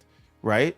Because it's this thing where we don't, like, if I told you what's a bigger platform, iPhone or Android, right? And then you come back to me and said, look how much the newest iPhone sold.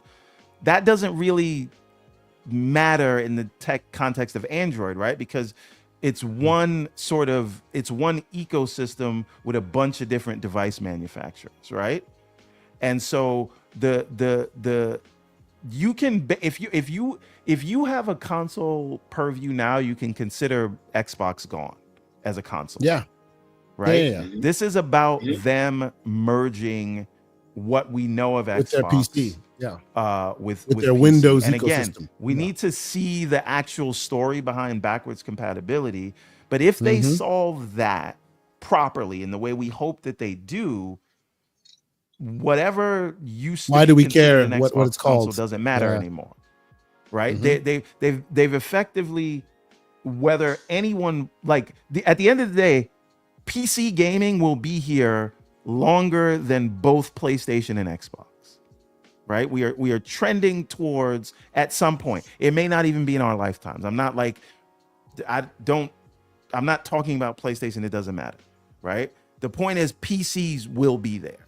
And if they're merging this and your existing library and features into Windows, that doesn't go away. Whatever happens with where people want to play. Right? Now, the only thing I could say is, will this new gaming experience that okay, yeah, it's using their UI, but it also may save you like processing cycles and memory just because of them shutting certain things down. I don't know any PC gamer that wouldn't want to take advantage of that. Yeah. So honestly, I think that's the part of the conversation we don't talk enough about. We don't talk enough about that part, right? I feel like the UI UX conversation is a bit of a smokescreen, and we spend a lot of time on that because obviously console users want that easy, seamless UI UX, no doubt. But I feel like the real meat and potatoes here, the future look here, is that the bigger ecosystem, which is PC, will get a lot of benefits here, right? That it'll get a lot of that customization in the PC world that we've been looking for quite some time. And it looks like, and I want us to adjudicate that a bit more, right? Get them to give us a bit more meat on that bone, because that's where the pitfalls potentially lie, specifically in older games, right? Newer games will be fine, but older games, that may still be a bit of a problem, right? And you saying that, hey, this is where you can play all your games.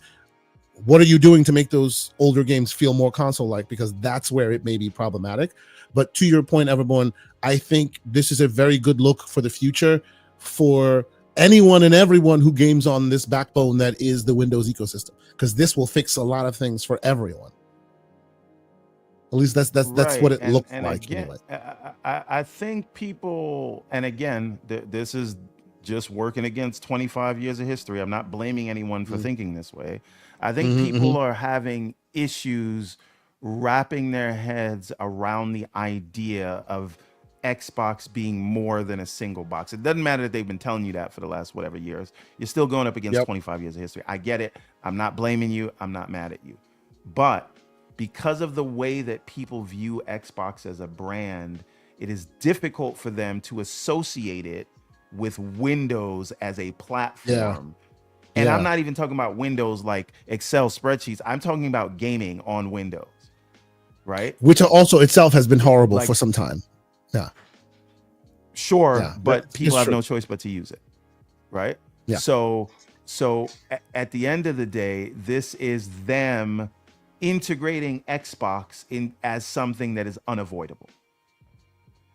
Straight up. Paris. And again, I'm not even sure when we talk about generations, just really quick, Kay, you and I have been on this since I think 2021. Generations died with in 2013 when they went x86. Right? This is we're just getting better versions of the same things, and we are now in the world of Min-Spec. So you may call something a PlayStation 6 or whatever they call some Xbox hardware. It doesn't matter. Like the way games are developed now, it is, can what we're doing technology wise support that old hardware, which is on the same x86 architecture, then we'll put it there. Generation, and right? Even Sony just told you that they still have a large amount of PS4 people playing, right? So the Switch right now is really a Super Nintendo Switch, if you will. Right? As opposed to a Switch 2, right? Yes. Because it's really about continuing to be able to play the same games, and you have a catalog. Yep. And that's just what we're moving towards. And if we are trending in that direction, if you really cannot find a game for technical reasons like it used to be, there's no game that's not on PC unless it's like a business deal. There's no technical reason for a game not to be on PC. That is where things are trending, and this is a way, because again, if you're gaming on PC, there's a 90+% chance you're gaming in Windows, a Microsoft-owned platform, and now they're merging their other platform with the strong one. With it. Yep. And I think a long time, Xbox has been viewed as a certain position, in a certain position of sort of weakness, and people are having trouble thinking about that in context with something that is as ubiquitous as Windows. As Windows, yep. Steve Biko asks, and I don't know how much time we have with you, Paris, so it's a good way to transition to our next port of call when it comes to this. Are we seeing this new console direction next year? So here's when do you think we see this, sir? Put on your tinfoil kufi. You are here. Let's go. What you got? I do not think you see it in 2025, because I think the Xbox Ally X is essentially a pre-alpha to the ultimate vision of what they're trying to do for Windows, right? So no, I don't think you see that this year. This is just the first step in many to get there. I think 2026, we get a lot clearer idea of what this whole Windows OS, the AMD partnership is going to look like, the backwards compatibility layer to this. All of that, I think we see more in 2026, because again, it's the 25th anniversary of Xbox. I think they're trying to lead up to something big by the end of November 15th, 2026. Now, tinfoil hat time. I see two options here. You, on November 15th, 2026, I have no insight. This is not someone whispered in my ear. This is me guessing now. I want to be clear. Flip it, ladies and gentlemen. Let's go. What you got? But on November 15th, 2026, I think we get a Combat Evolved remake. And I think you get one or two options. Either the showcase in June of 2026, they reveal the new console and it launches on November 15th, 2026, or that date they show it. But on that day, we will know what their next generation console looks like. Either we'll have it in our hands or they show it to us. When do you think consumers can go and buy one? When do you think that will happen? Well, that's what I'm saying. 2026? If they reveal, because if you can buy it, they'll reveal it at the showcase next year. They'll reveal it before, yes. So if you think we can buy it for holiday 2026, then here's my tinfoil question. Do we not see it at the Game Awards this year? No, you wait until the showcase next year. No. Because historically, and Brad Sams brought this out, historically, they've done this exactly the same way. Last time they did this, you saw it like a couple days, like we saw, and then at the let me finish real quick. Then at the Game Awards, we saw, Hellblade 2 footage and all of that. That happened the last time they did this. So Brad is thinking that because of that, it may happen similarly again now. Everborn, I'm sorry, you wanted to interject. Okay, so there's two things. First, I would like to say, ladies and gentlemen, we got him. We got him. Game Logic will be buying an Xbox. He's finally off the fence.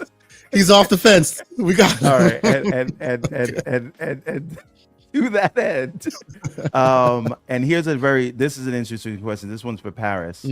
And I genuinely don't know the answer to this. Looking at the announcement with AMD, looking at the partnership with Asus, is the next Xbox console, because I believe they will, like, what the change we're going to see now is that whatever you would put in a console will be on offer to other OEMs. So anyone could make an Xbox that has the features of backwards compatibility, TV controls, and support for Xbox peripherals, right?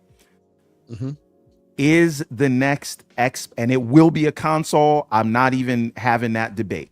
If it plays your games, if it has your friends and achievements, and it's backwards compatible, it's a console. You can argue with your mama about it, right? But will that console will it be made in partnership with an OEM partner, or will it be made directly by Microsoft? I don't know the answer to that. I think there's the potential of both. I was going to say the same thing. Go ahead, sir. Go ahead. Speak on it. Yes. Yeah. Well, yeah. Just to elaborate further, I see them having their own version of it, their own. And I've talked about this before, where I see them having essentially their spec model of whatever the console is by them. Like, hey, here's the specs, there's the chip, the GPU, all those things. But then an Asus or an MSI or whoever can make their own variant of it at various performance and price levels. But I think the Microsoft one, the Xbox one, and I'm just pulling a random number out, $899.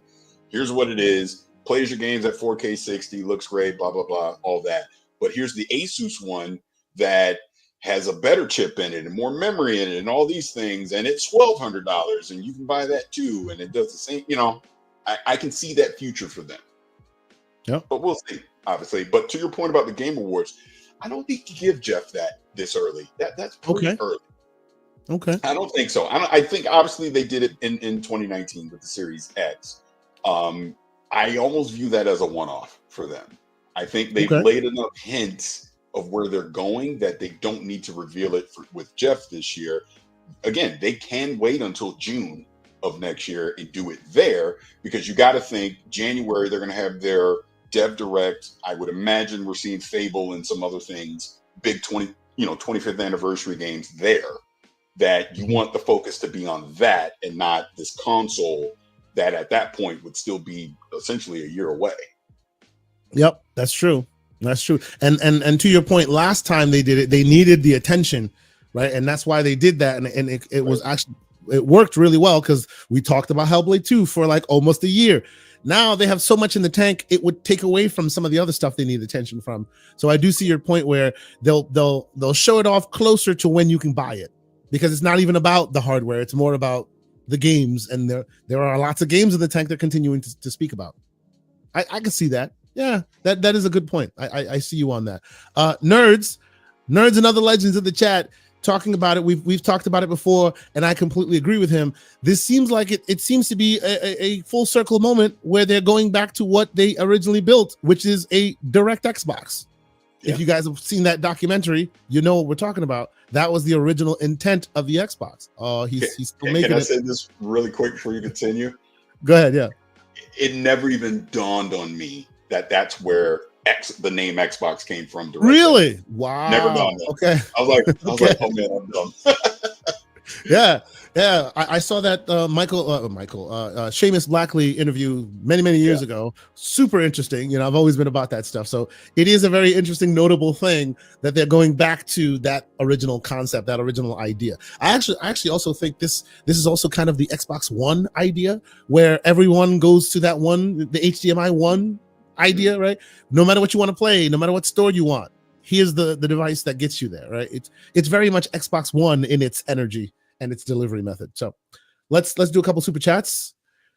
Brap Basement Radio Arcade Podcast with a $5 super chat. He says, does the panel think Microsoft is trying to carve its slice of the market of the consumers that sits between console and PC? Can I answer this, and then I'm going to take off? Please. I think yes, right? They're trying to blur the lines between what is a console and what is a PC, where they're essentially saying every damn thing's an Xbox, right? That's what they're trying to do. They're trying to say, instead of us having a forked version of Windows moving forward, Windows just is the operating system, regardless if it's the device that sits under your living room TV or if it's in your hands or you build it yourself. Whatever. I think that's the ultimate goal for all of this. So yeah, I do think that's the case. There you go. And by the way, before you get out of here, I asked the question, next gen Xbox, the Xbox is a PC with an Xbox full screen UI. As a console main, will you buy it?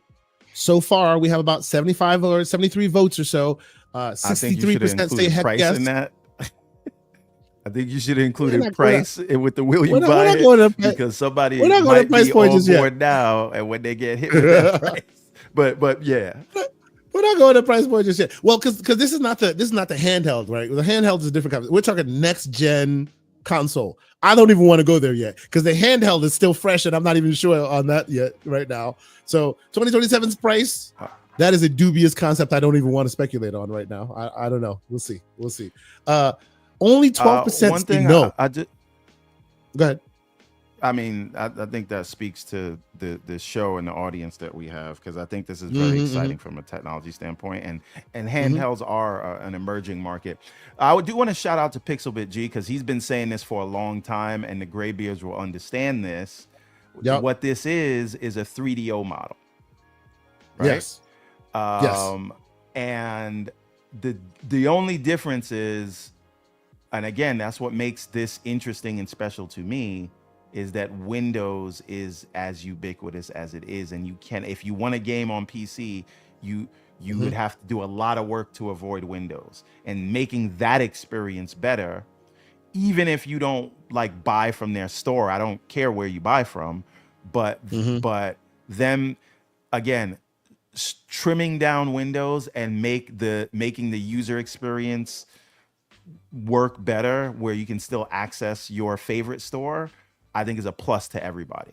And that's the real thing about it. I don't necessarily care if they dominate. I'll be honest with you. I'm going to get this thing or use this OS and probably still primarily buy from Steam. That doesn't make it not worth doing.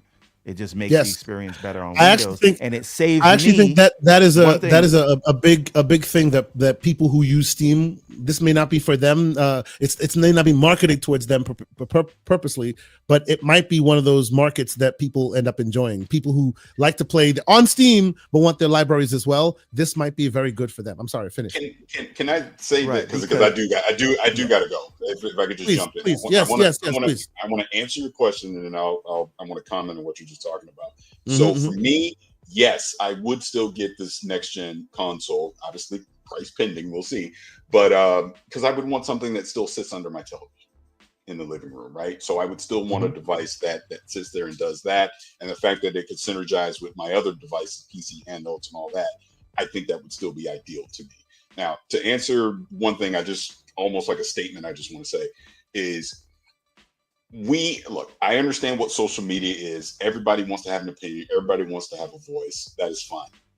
Everyone's entitled to an opinion. But I hope now that Microsoft is clearly doing something different than what PlayStation is doing, they're clearly doing something different than what Nintendo is doing. We're the consumer. We got to stop. I see it so much, worrying about sale numbers and this sold this and this, that. Look, as long as it's available to me and I can play it as a consumer, you choose. I don't care what someone else does. If your preference is that platform and the way they deliver games to you, good for you. If I like the other one, good for me. But this whole constant, like I've seen it for the last 2 weeks, people worrying about how much something is going to sell. If it appeals to you, 2 weeks. Well, I know, you know what I'm saying. This is really your minds, but buy what makes sense to you as a customer. That's all. And I just see people way too concerned about how other people spend their money. That's all. That's all I'm saying. Well, Paris, before you go, I want to say one thing to you before you go, which is, when we first heard about the sort of change in direction of Xbox, what was the biggest complaint you heard? I'm worried. I'm not console worried. I'm worried about my library. Now they're telling you you're going to get your library natively. Yeah. And so now, to me, everybody got to be in the shut the F up mode, because you said that's what you was worried about, your history on the platform and your library. If again, let's see if they do it properly. But if they do it properly, I'm not taking any questions. And that's kind of the final people thing said they wanted. Yeah, and that's the final thing I was going to say. They still need to do the work. It's great in theory, like I said before, but let's see how they execute it. If they execute it in a way that's acceptable, then to your point, what are we even talking about at this point? Just go do your thing. But look, if they fall on their face trying to do this and they piss off everyone because now my digital library is scattered all across devices and I can't access that, valid, 100%. Yep. The great Paris Lilly, ladies and gentlemen. Thank you so much for being here, Paris. It is always a pleasure to have you, sir. Whenever you know that invite link is always available to you, sir. Whenever you're available. Thank you for being here. I got the back. You know where to find Paris. You know where to find him. I'll still put his stuff up in the description when this thing posts. Thank you, Paris. Thank you so much. Have a good rest of your day, sir. Thank you. So, Brap, let's finish his statement. Do you think, and this to you, Everborn, do you think this sits somewhere in between the console and PC user? I have already said that I think this is probably both users are very much in target for this. They just have to calibrate their message for each individual audience a little differently, and they may be able to capture some of both of them. What are your thoughts, sir? I think this is how you get the existing Xbox user over to PC, where it is cheaper to cheaper for Microsoft to service those customers. This is how you do it. So if you're console and PC, sure, this will be great for you. Because another thing we have to acknowledge, right? I can talk whatever I want about CEG, but there's a lot of people who game on PC they're fine with the mouse and keyboard situation, right? And that's probably a lot of the strategy people, right? All of those. There are also people who aren't strategy people who are also fine with, who are controller people, but don't necessarily want to. Sure. But my point is, so I think this is specifically a way to get those highly valuable console people who may be intimidated by PC over there, where once again you want to keep. One second, Everborn, I need to pump you a little bit. I know we have a little bit of a delay as well. Hey, whoa, slow! You're not pumping anything, sir. Pause. Nerds and Other Legends in the chat with a great comment saying, please join the Discord. It is amazing. Come for the conversation. Sometimes civil, often intellectual, always slanderous and fun. That is the bumper sticker, I think. Sometimes civil. That might be a tagline. Often intellectual. That's it. I'm sorry, I had to do that. Use that for the tagline of GCP in general. Yes. Sometimes civil, often intellectual. That's great. That's my favorite one yet. So I'm sorry. Continue. You were making a point. If there's a description that we can put in the Discord, I want to write that. But where did I leave off before that banger of a headline? You were talking about their hardware and their ecosystem and what it means for consumers when they're able to bridge the gap and execute correctly. Right. Okay, yeah. And in terms of like who this is for, I think this is for the PC curious crowd, right? To get them over there, and then once they're over there, they can enjoy the benefits. And again, we can worry about, well, are they going to get there and go to Steam? The thing is this: PC, and I'm not talking about from a revenue perspective, but from a user perspective, PC is where we're seeing the most growth right now. Right? So there are new users coming on every day. And again, 9 out of 10 of those new users will be using Windows. So if you have a user experience that funnels them towards your wares, and again, you're not like locking them out of other people. This is another thing people have to understand. And I really don't know why more people haven't discussed this. Because Windows is a monopoly. If they turn Windows into something that locked people away from everybody coming for their competitor stores, it would be over for them. Regulators will be breathing down their necks. Lena Khan would be putting out TikToks talking about I was right. Adam Connell will have shaky cam videos about how terrible this is. You can't This is not something they could do as Microsoft and Windows lock. So there was no scenario where if they're moving to Windows that they could even lock out these guys if they wanted to. Yeah. Right? Yeah. No, you're not wrong. So it's being able to access Steam is a foregone conclusion if they're going the Windows route. And again, we get really focused on, well, what about those third-party sales that they'll lose? I really need people to look up the concept of the tyranny of the default. By the way, guys, I don't know if you know this, the Lena Khan thing was a joke. I understand. No longer head. I think it's Andrew something or Yeah. other that is in charge. Hmm. But anyway, the point is, I think that having the default experience for the new gamers that are coming online to PC, and again transitioning their existing, say it with me, highly valuable Xbox customers that spend a Hmm. lot of money on the platform to the tune of billions of dollars. That is who this is for. And if it grows from there, great. But if this maintains the billions of dollars that they're currently making from Xbox users, great. And another thing to think about those third party things, sure, there'll be third party sales that you'll lose. But remember, no matter what store you are going to, if you look at the amount of IPs that they've acquired in the last 5 years on top of their own, they've got 3 to 5 titles in people's top 10 stores. You name the platform. Everywhere. Yep.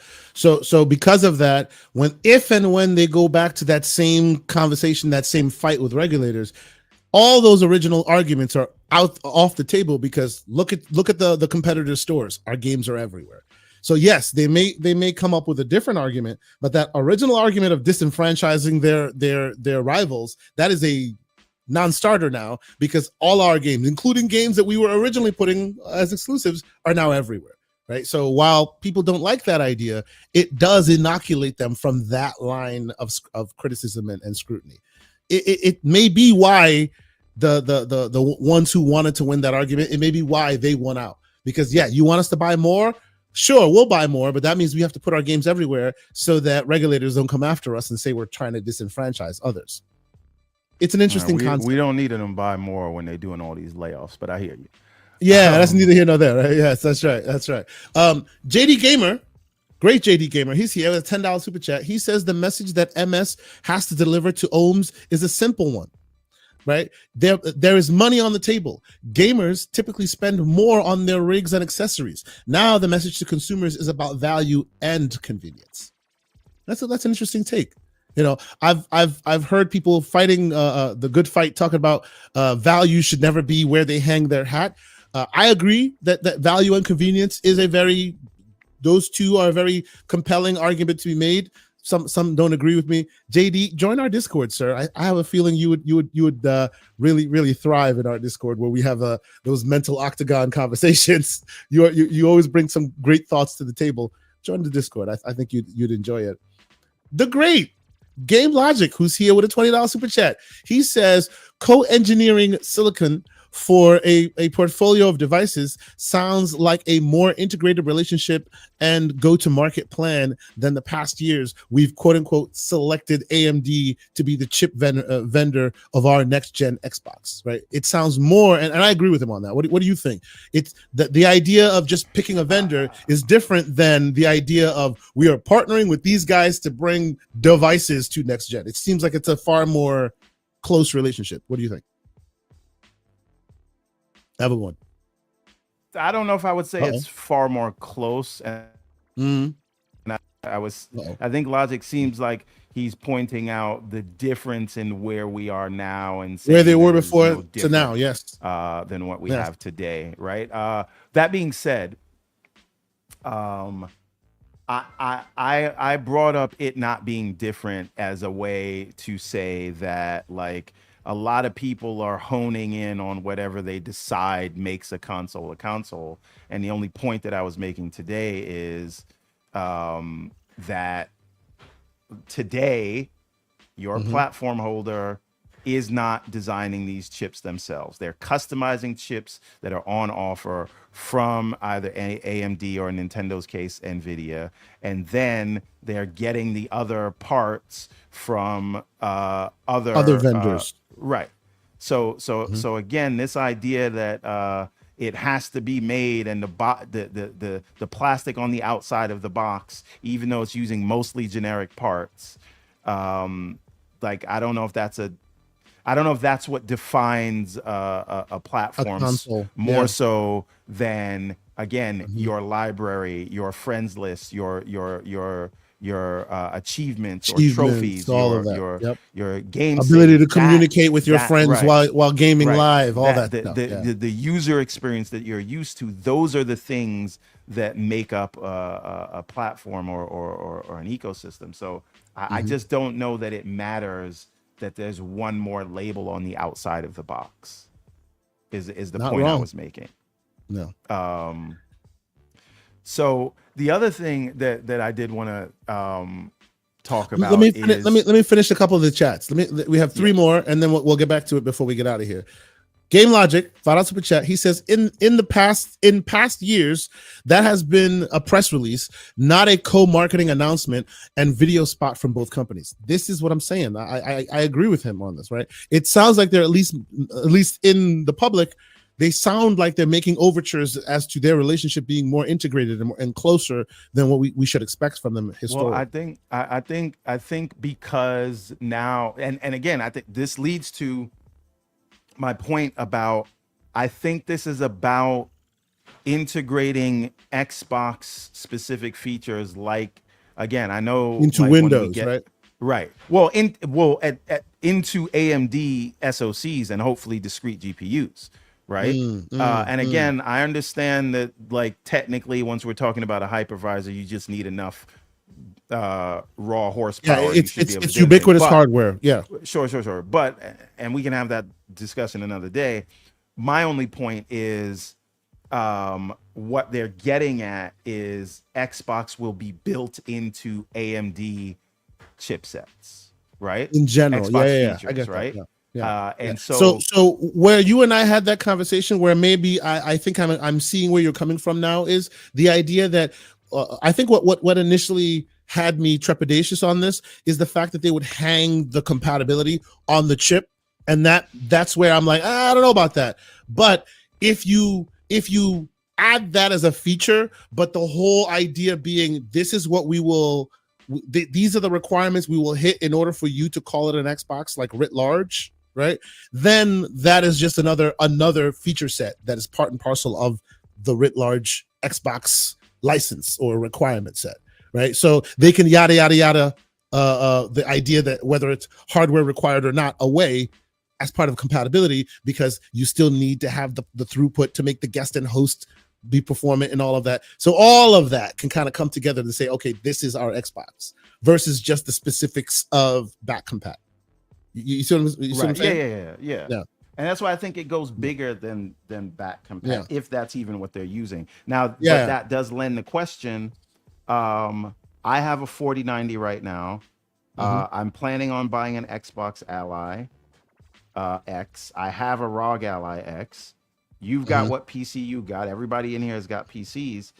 Is Xbox coming to PC, or is Xbox coming to specific AMD APUs and GPUs? I think in the short term, it's probably the latter, but ultimately it's the former. Like in the short we'll term, get the UI, but I'm talking about these Xbox specific. That's my point. In the short term, we may get the UI and some elements of it. In the long term, ultimately, when the dust have settled, and I'm talking about a year, 2 years, maybe 3 years, eventually you'll be able to DIY it and get everything like for like. But in the short term, I don't think that's how it works. I think in the short term, they will whitelist devices that get you full back compat and get you all the feature sets that they call Xbox, right? And that's where I agree with you that's where that AMD partnership becomes useful, and that can help train the consumer base what an Xbox is in this new paradigm. But ultimately, that will be broken away, because eventually an NVIDIA device has to be an Xbox. Whatever device you have, even DIY shit, my one, has to be an Xbox, right? But in the short term, it may be the Asus-backed AMD handhelds and or set-top boxes, greenlit, whitelisted, right, rather, that get that label. Yeah, so for example, right, and this is another thing, right? Today, right, I have my 4090 that's connected to the TV, right? And I have my ROG Ally X. Now, and I have my Surface devices, right? Now, my desktop does not by default have access to tablet features, right? Yes. Now, today handhelds are basically, as far as Windows concerned, before this update that they're doing, they're basically considered tablets because they have a touchscreen. If Mm-hmm. Windows does not detect a touchscreen, you don't get access to the tablet features. So, and I like some of the tablet features because it blowing up on the TV, it does things with scaling that Usually helps you with can the game. enable them though. You No, can enable them. you Yeah, used yeah. to be able to. They took that out in Windows Oh, 11. And so you can't enable it at all? you can go to the registry and do it, but you Yeah, cannot. I There's thought no so. setting Yeah, that allow. There used to be yeah. a It's not setting that easy. allows you to do it. Yeah.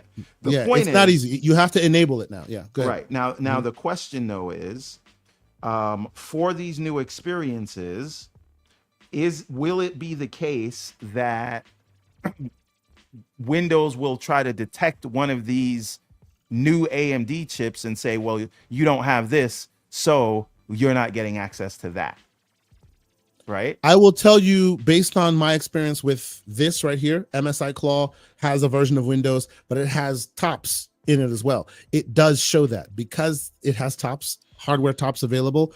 There is an AI. There is an AI section inside Windows under settings that shows more information than on my even desktop, which does not have tops. Right. So to your point, when it detects it has features, it will recognize them, use them, and make mention of them. So that may be how they traverse that divide. Yeah. Yeah, and the reason I'm asking this because if I want to Mm-hmm. do my CEG setup, right, Mm-hmm. I hope it is not the case to where the Xbox app will get sort of the app aggregation features like Steam or whatever, but I don't get access to the full screen experience because Windows doesn't detect that I'm running a handheld. Yep. You know what I'm Yep. saying? That may be These are the the things that short I term worry about. problems. Yeah. Yep. Short term, that may definitely be a thing. In the long term, I don't think that will be a thing, right? But we as the consumers may have to, like, it may be a conversation with Microsoft over time to get that thing changed, because they will expect us to move with it, and that's how they'll move, right? If a bunch of desktops now start like enabling it in the registry, they will enable that because they want people to use that. But if they don't see a bunch of people using it, they may just kind of leave it as is. I do understand what you're saying. The Great Pixel Big G, $10 super chat. He says, we spoke about the process overhead savings as a driver on PC in Discord. The old concept of Xbox died when the first 4 games went. Microsoft being an Xbox option in Windows is the future they want. I would ultimately say that's the future we all want. Ultimately, that's what the future you want, because then that's the future I you can want.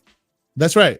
You can get any hardware you want, presumably, as long as it meets a certain threshold, and now you got your Xbox, right? It needs to meet a minimum threshold, but when you get there, now you got an Xbox. It's great. And if you're huge if, but if your library is not lost in the process, where is the downside? Yeah. Now, I wouldn't say your entire library, like soup to nuts. I'd say 85%. I mean, listen, you disagree? I mean, I'm not the person to talk to about libraries because I know I've already moved. You just said F it. You're rebuying. No, listen, because at the end of the day, and again, I'm not saying that this is a viable answer for people. I'm only telling you what I've experienced is that any game that was in my previous Xbox library that I've wanted that is not Play Anywhere is available for pennies on the dollar. Pennies. Mm-hmm. I'm talking about buying games for like $3.89 or whatever, right? I see you, BB. My point is, a lot of people are saying, well, it's dead, I'm walking away from the platform. But if you walk away from the platform, you don't have your library, do you? Your library is also gone, which is ridiculous. Like, why would you do that? All the spent costs now is like out the window. Makes no sense, right? So again, if for me, like, if they can give that to the people that need it, and me as somebody who's made that transition to the PC Warders of Lake Minnetonka, I've kind of already walked away from that library. So if they give it to me, it's a bonus.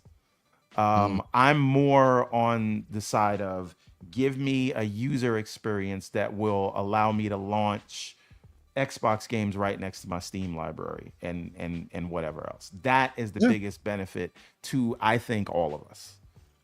I don't disagree, sir. Briscoe_son with a $2 super chat. He says, what if the Series X/S gets the Windows update? That is a super interesting question that no one has asked. Is it possible? 100% it is, because that's an x86 device. But will it be strong enough to do what it needs to do and run the other Windows stuff? Yeah, we don't know. It does have some tops, not enough to really really mention, but it does have some of this technology. I wonder if they. Well, okay, so what I am presuming, and I don't have any kind of background information, but what I think will most likely happen will be the Xbox One will most likely get depreciated in favor of the Xbox Series being the floor. And moving on, they'll support the Series for a certain time and then cut that at some point, and then it's full bore into the future. I'm not sure if you get like this hybrid console OS on the Xbox Series in general. I know that the X can probably handle it, but I'm not sure the S can handle it. Yeah, what I think we're gonna see, right, is going forward, Series compatibility will be basically considered back compat. Yeah. Right. So those will stay around. They'll do what they do, right? So effectively, like, I think going forward there won't be, like, when we talk about what they're calling Gen 10, that's just going to be PC. Like one thing. And if developers want to support the 30 or 40 by that time million Series people, they'll just have to make a back. It's like a developer now deciding to make a Switch 1 port, right? You're basically making a port for last gen, but your next gen thing is just going to be the PC. So Christopher is seeing here that the Series S is too low memory for Windows 11. I disagree with that. You can get Windows 11 to run on anything. Like, you can really get it to, like, if you clean up Windows enough, I've run Tiny 11, you can get Windows to run on anything. But where I do agree with you, where I do agree that it won't be righteous for it, is even though it will run on Windows, and I think it will run on Windows, this, if we're talking hypervisor or anything that requires that hypervisor, which is how they are currently configuring, how they're currently running it, you need the guest to have this, like, enough resources while the host that's running it also has enough resources. And in that realm, guest to host ratio, you're right. There's not enough memory to divide the guest and the host, right? The host has to still run while the guest is still being an Xbox. And because the memory is low there, the guest will take too much memory, leaving it a little debilitated on the host side. So I think you're right there. But in general, I think Windows 11 can handle the amount of RAM that it was running, if it was running it natively. It's the whole guest to host ratio that kind of makes it upside down in my estimation. But anyway, the last super chat of the day with the Great Black Viking. And he says, in all caps, join the Discord and hit the like button. Signed, Mr. Thailand. For those who know. And with that, Mr. Everborn Saga, I think we might have round the bottom of the episode. Am I right? Anything else we've left to discuss? Any piece of the gaming puzzle this week that's been left unsaid that we may want to kind of double back on and talk about real quick? What do you think? His silence. Let me get off of mute. There was one thing that I thought is an interesting port of call for discussion, which is AMD, right? If they are, like, how much of a differentiator is this for AMD versus NVIDIA in the discrete GPU space if these features are included? Like, if you're choosing between whatever the successor to the 9070 XT is and a 6000 series card, do you choose the one with the Xbox features or the one that has all the DLSS features? I will tell you today, NVIDIA still wins today, because they are able to show you a lot of that whiz bang. Like they're able to show you whiz bang that an AMD, even with their benefits, and no doubt there are benefits, kind of can't match, at least visibly, like something that you can show the consumer to make them want it. I think that at least in the short term, NVIDIA is still kind of behind the 8 ball a little bit there. Even with FSR4? Even with well, okay. I would say when it comes to FSR4 specifically, we have to wait and see. We have to wait and see if FSR4 actually does matter like it should. But yeah, if Xbox as a brand had a bit more in the tank as far as like people knowing and loving it, then I think this might be a bit more of a conversation. But let me show you what I mean by why I'm saying this, okay? And this, when you said that, right, this is the first thing that I thought about, okay? This is the first thing I thought about. This is the difference between path tracing and standard raster. Look at that, right? And this is just Cyberpunk. Raster, path tracing. In a world where you have an NVIDIA card doing this versus all those other features, look at that. It still does not compute. It's not. This one's not as much, but the second one, holy crap! Look at that. That is the difference with NVIDIA cards versus AMD cards today. Well, not to say that they can't do path tracing; they can as well. But I guess my point I'm making is, NVIDIA has backed their horse to all of these visibly shiny whiz-bang features, and in that world, it's like even with the cool Xbox features, it makes it you still want this versus that stuff, you know? That's what I'm saying. I hear you, but AMD has been making strides, and no doubt, they are making strides. They are making strides. I will not put towards. This is not slander. No, it was slander. This is not slander. Look at the raster difference. It was slander. Oh, and AMD man is in the chat already. He said, "Watch him out." But all I'm asking is the normal consumer base. I won't even put this to a vote because I think this speaks for itself. The normal consumer base. Yeah, but that's not that. Okay. This right here. This is just one example. One example. How is it not fair? That's not fair because you're not comparing what an AMD card can do versus an NVIDIA card can do. No. Comparing understand. You heard me. No. You heard me. You got it. You got to understand. You heard me say how they're standing. Obviously, there are NVIDIA cards, AMD cards that can do path tracing as well. I'm not saying they can't. What I'm saying is NVIDIA's message to the consumer has always been, look at all these amazing features we have, ray tracing, path tracing, all this. And they can show it like this, right?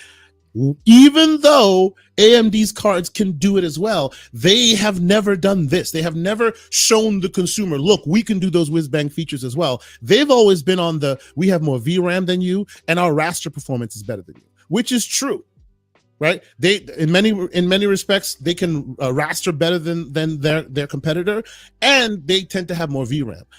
I'm not talking about the truth. I'm talking about the perception in the market. When you, NVIDIA, are like going to market with these visuals, unless AMD also matches that visual energy, I don't think they will win with that, right? You asked the question, will they win against NVIDIA? I didn't ask that. When they show, that was my question. No.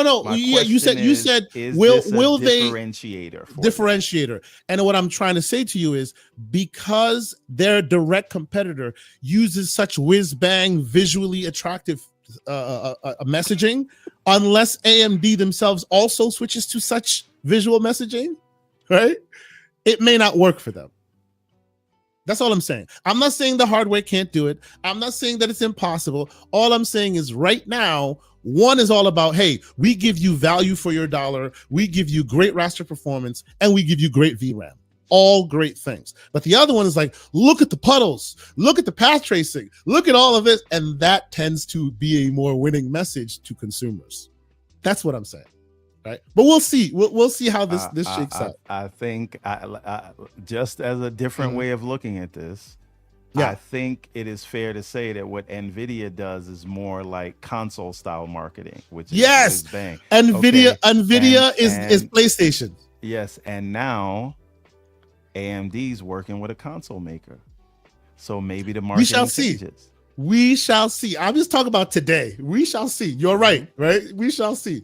But from an actual factual perspective, yeah, those cards are very like for like. And I would even say in certain instances, AMD beats them. It's just the marketing is not on their side, so they usually don't win. That's the point I'm making. The marketing is not on their side. And unless they change the way they market, they may still not win because the marketing is usually not on their side. Final super chat. JD Gamer, final super chat. He says, what if a major part of the new BCAI program is a set of major AI enhancements, visual performance enhancements going across all back compats? That is an interesting concept, sir. It's an interesting concept, but I think that will only really be beneficial in the world where you have AI as you have the TOPS, the neural processing engines as a minimum requirement for all your hardware. When you have that, then you can use Auto SR or something to do that stuff. But if the hardware you're looking at doesn't all have the stuff across the board, the juice may not be worth the squeeze at that point, right? All the hardware has to have that minimum hardware acceleration. And right now they're not there yet. Go ahead. I just think let's worry about them getting the backwards compat working first before we before they move to boost. One thing at a time. I'm with you, but slow down. Yes, indeed. Okay, so let's finish our poll. Now we had a poll up. The poll was next gen. Sorry, go ahead. Big poll habit. We need join the Discord sound effects in this show. We need that here. Yes, we do. We may investigate using Discord to do this. I don't know. See if we can get that may working. get demonetized with some of those sound effects, but yes, we do. It might be. Okay, join the Discord. Our poll. Yes, the poll said next gen. The Xbox is a PC with an Xbox full screen UI. As a console main that you are, would you buy one? Yes, we know that the pricing is dubious right now. We're not sure. We have no idea. Just in general, would you buy one? And by and large, this will probably speak to our audience and what people think. Our audience says by 64%, yes, they would buy one. And then 14% says nope. That's probably the Dorian Grays in the chat. Salute to Dorian, And then 23% of the audience says it depends on how it is executed.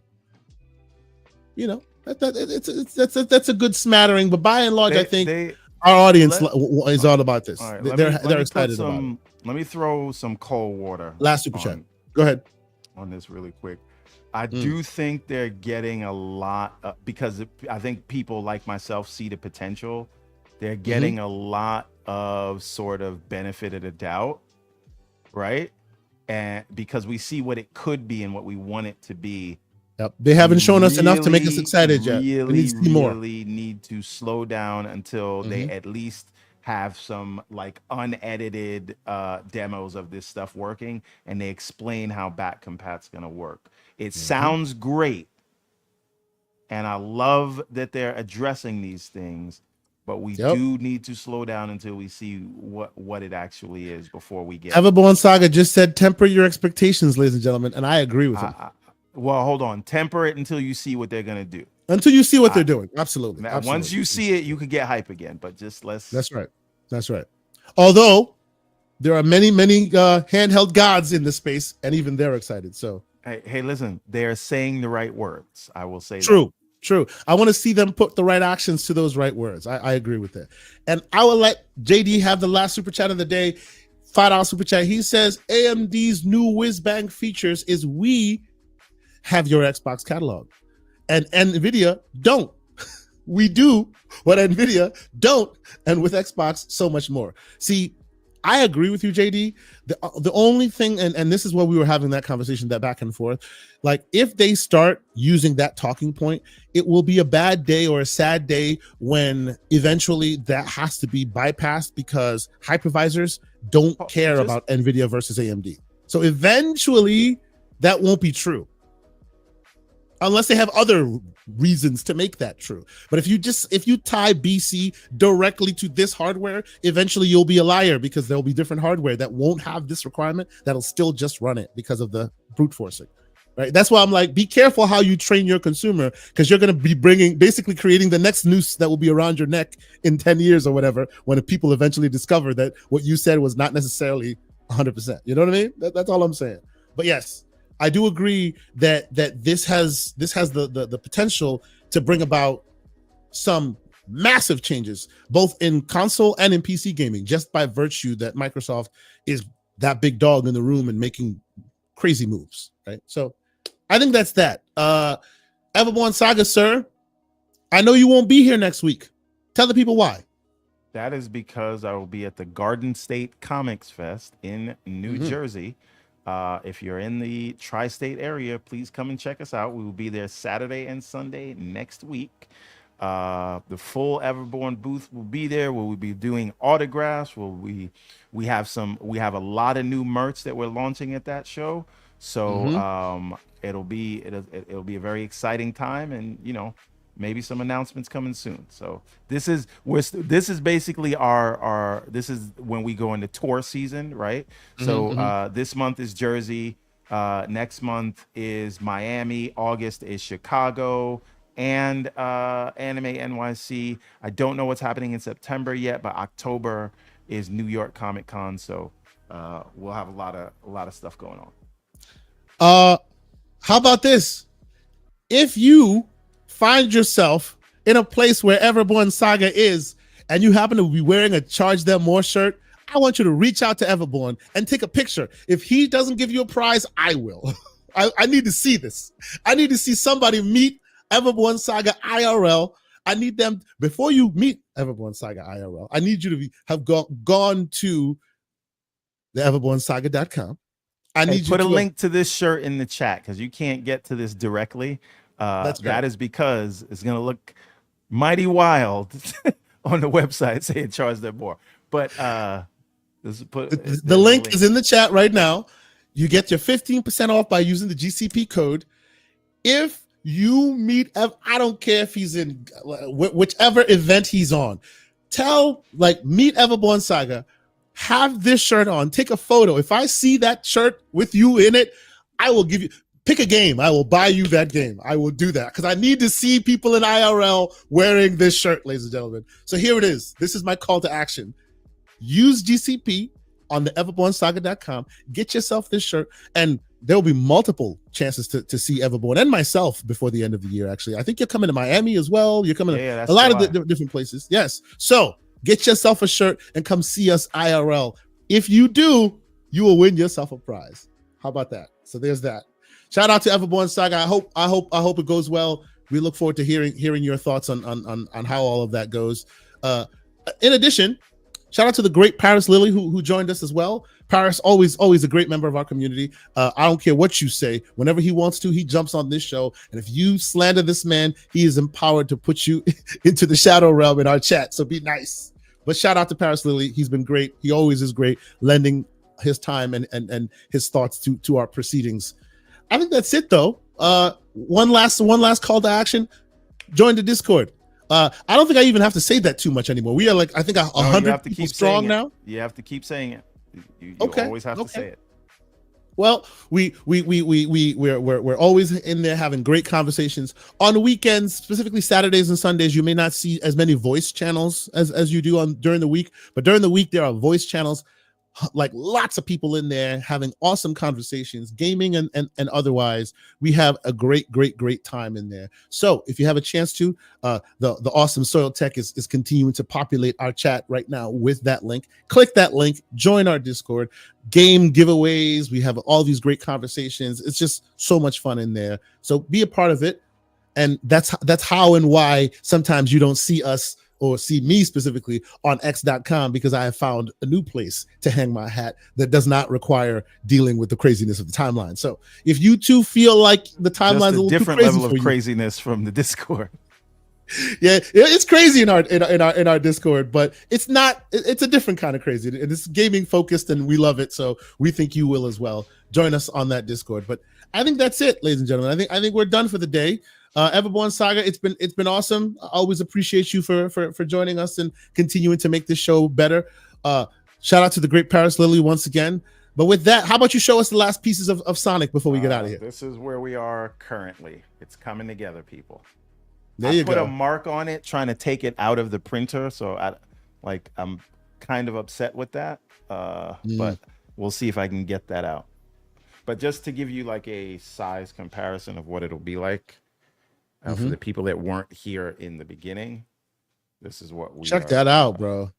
That is awesome. That is awesome. So there you go. Mr. Everborn Saga is building. Since no one wants to recognize Sonic's greatness, he's like, screw it. I'm gonna do it myself, damn it. Yeah, I'm gonna do Shadow next. Oh, but somebody in the chat said I need to do original Sonic. This is gonna be original chunky Sonic. I think you can start to see that now. Yep. And you touch the stomach. It's a little bit scratched on his stomach, right? A little bit on the stomach. So look, I use this knife thing to try to get it off of the print bed because I was like too anxious, because you're supposed to let it print and then leave it for like a half hour or whatever. Let it dry, so it cools down. Yep, if it's still warm inside the bed, the things will stick to the bed. But I was like, I want to print the next piece, so let me like force this off. Don't do that. Don't do what I did, people. But that's how this mark got there. Yep.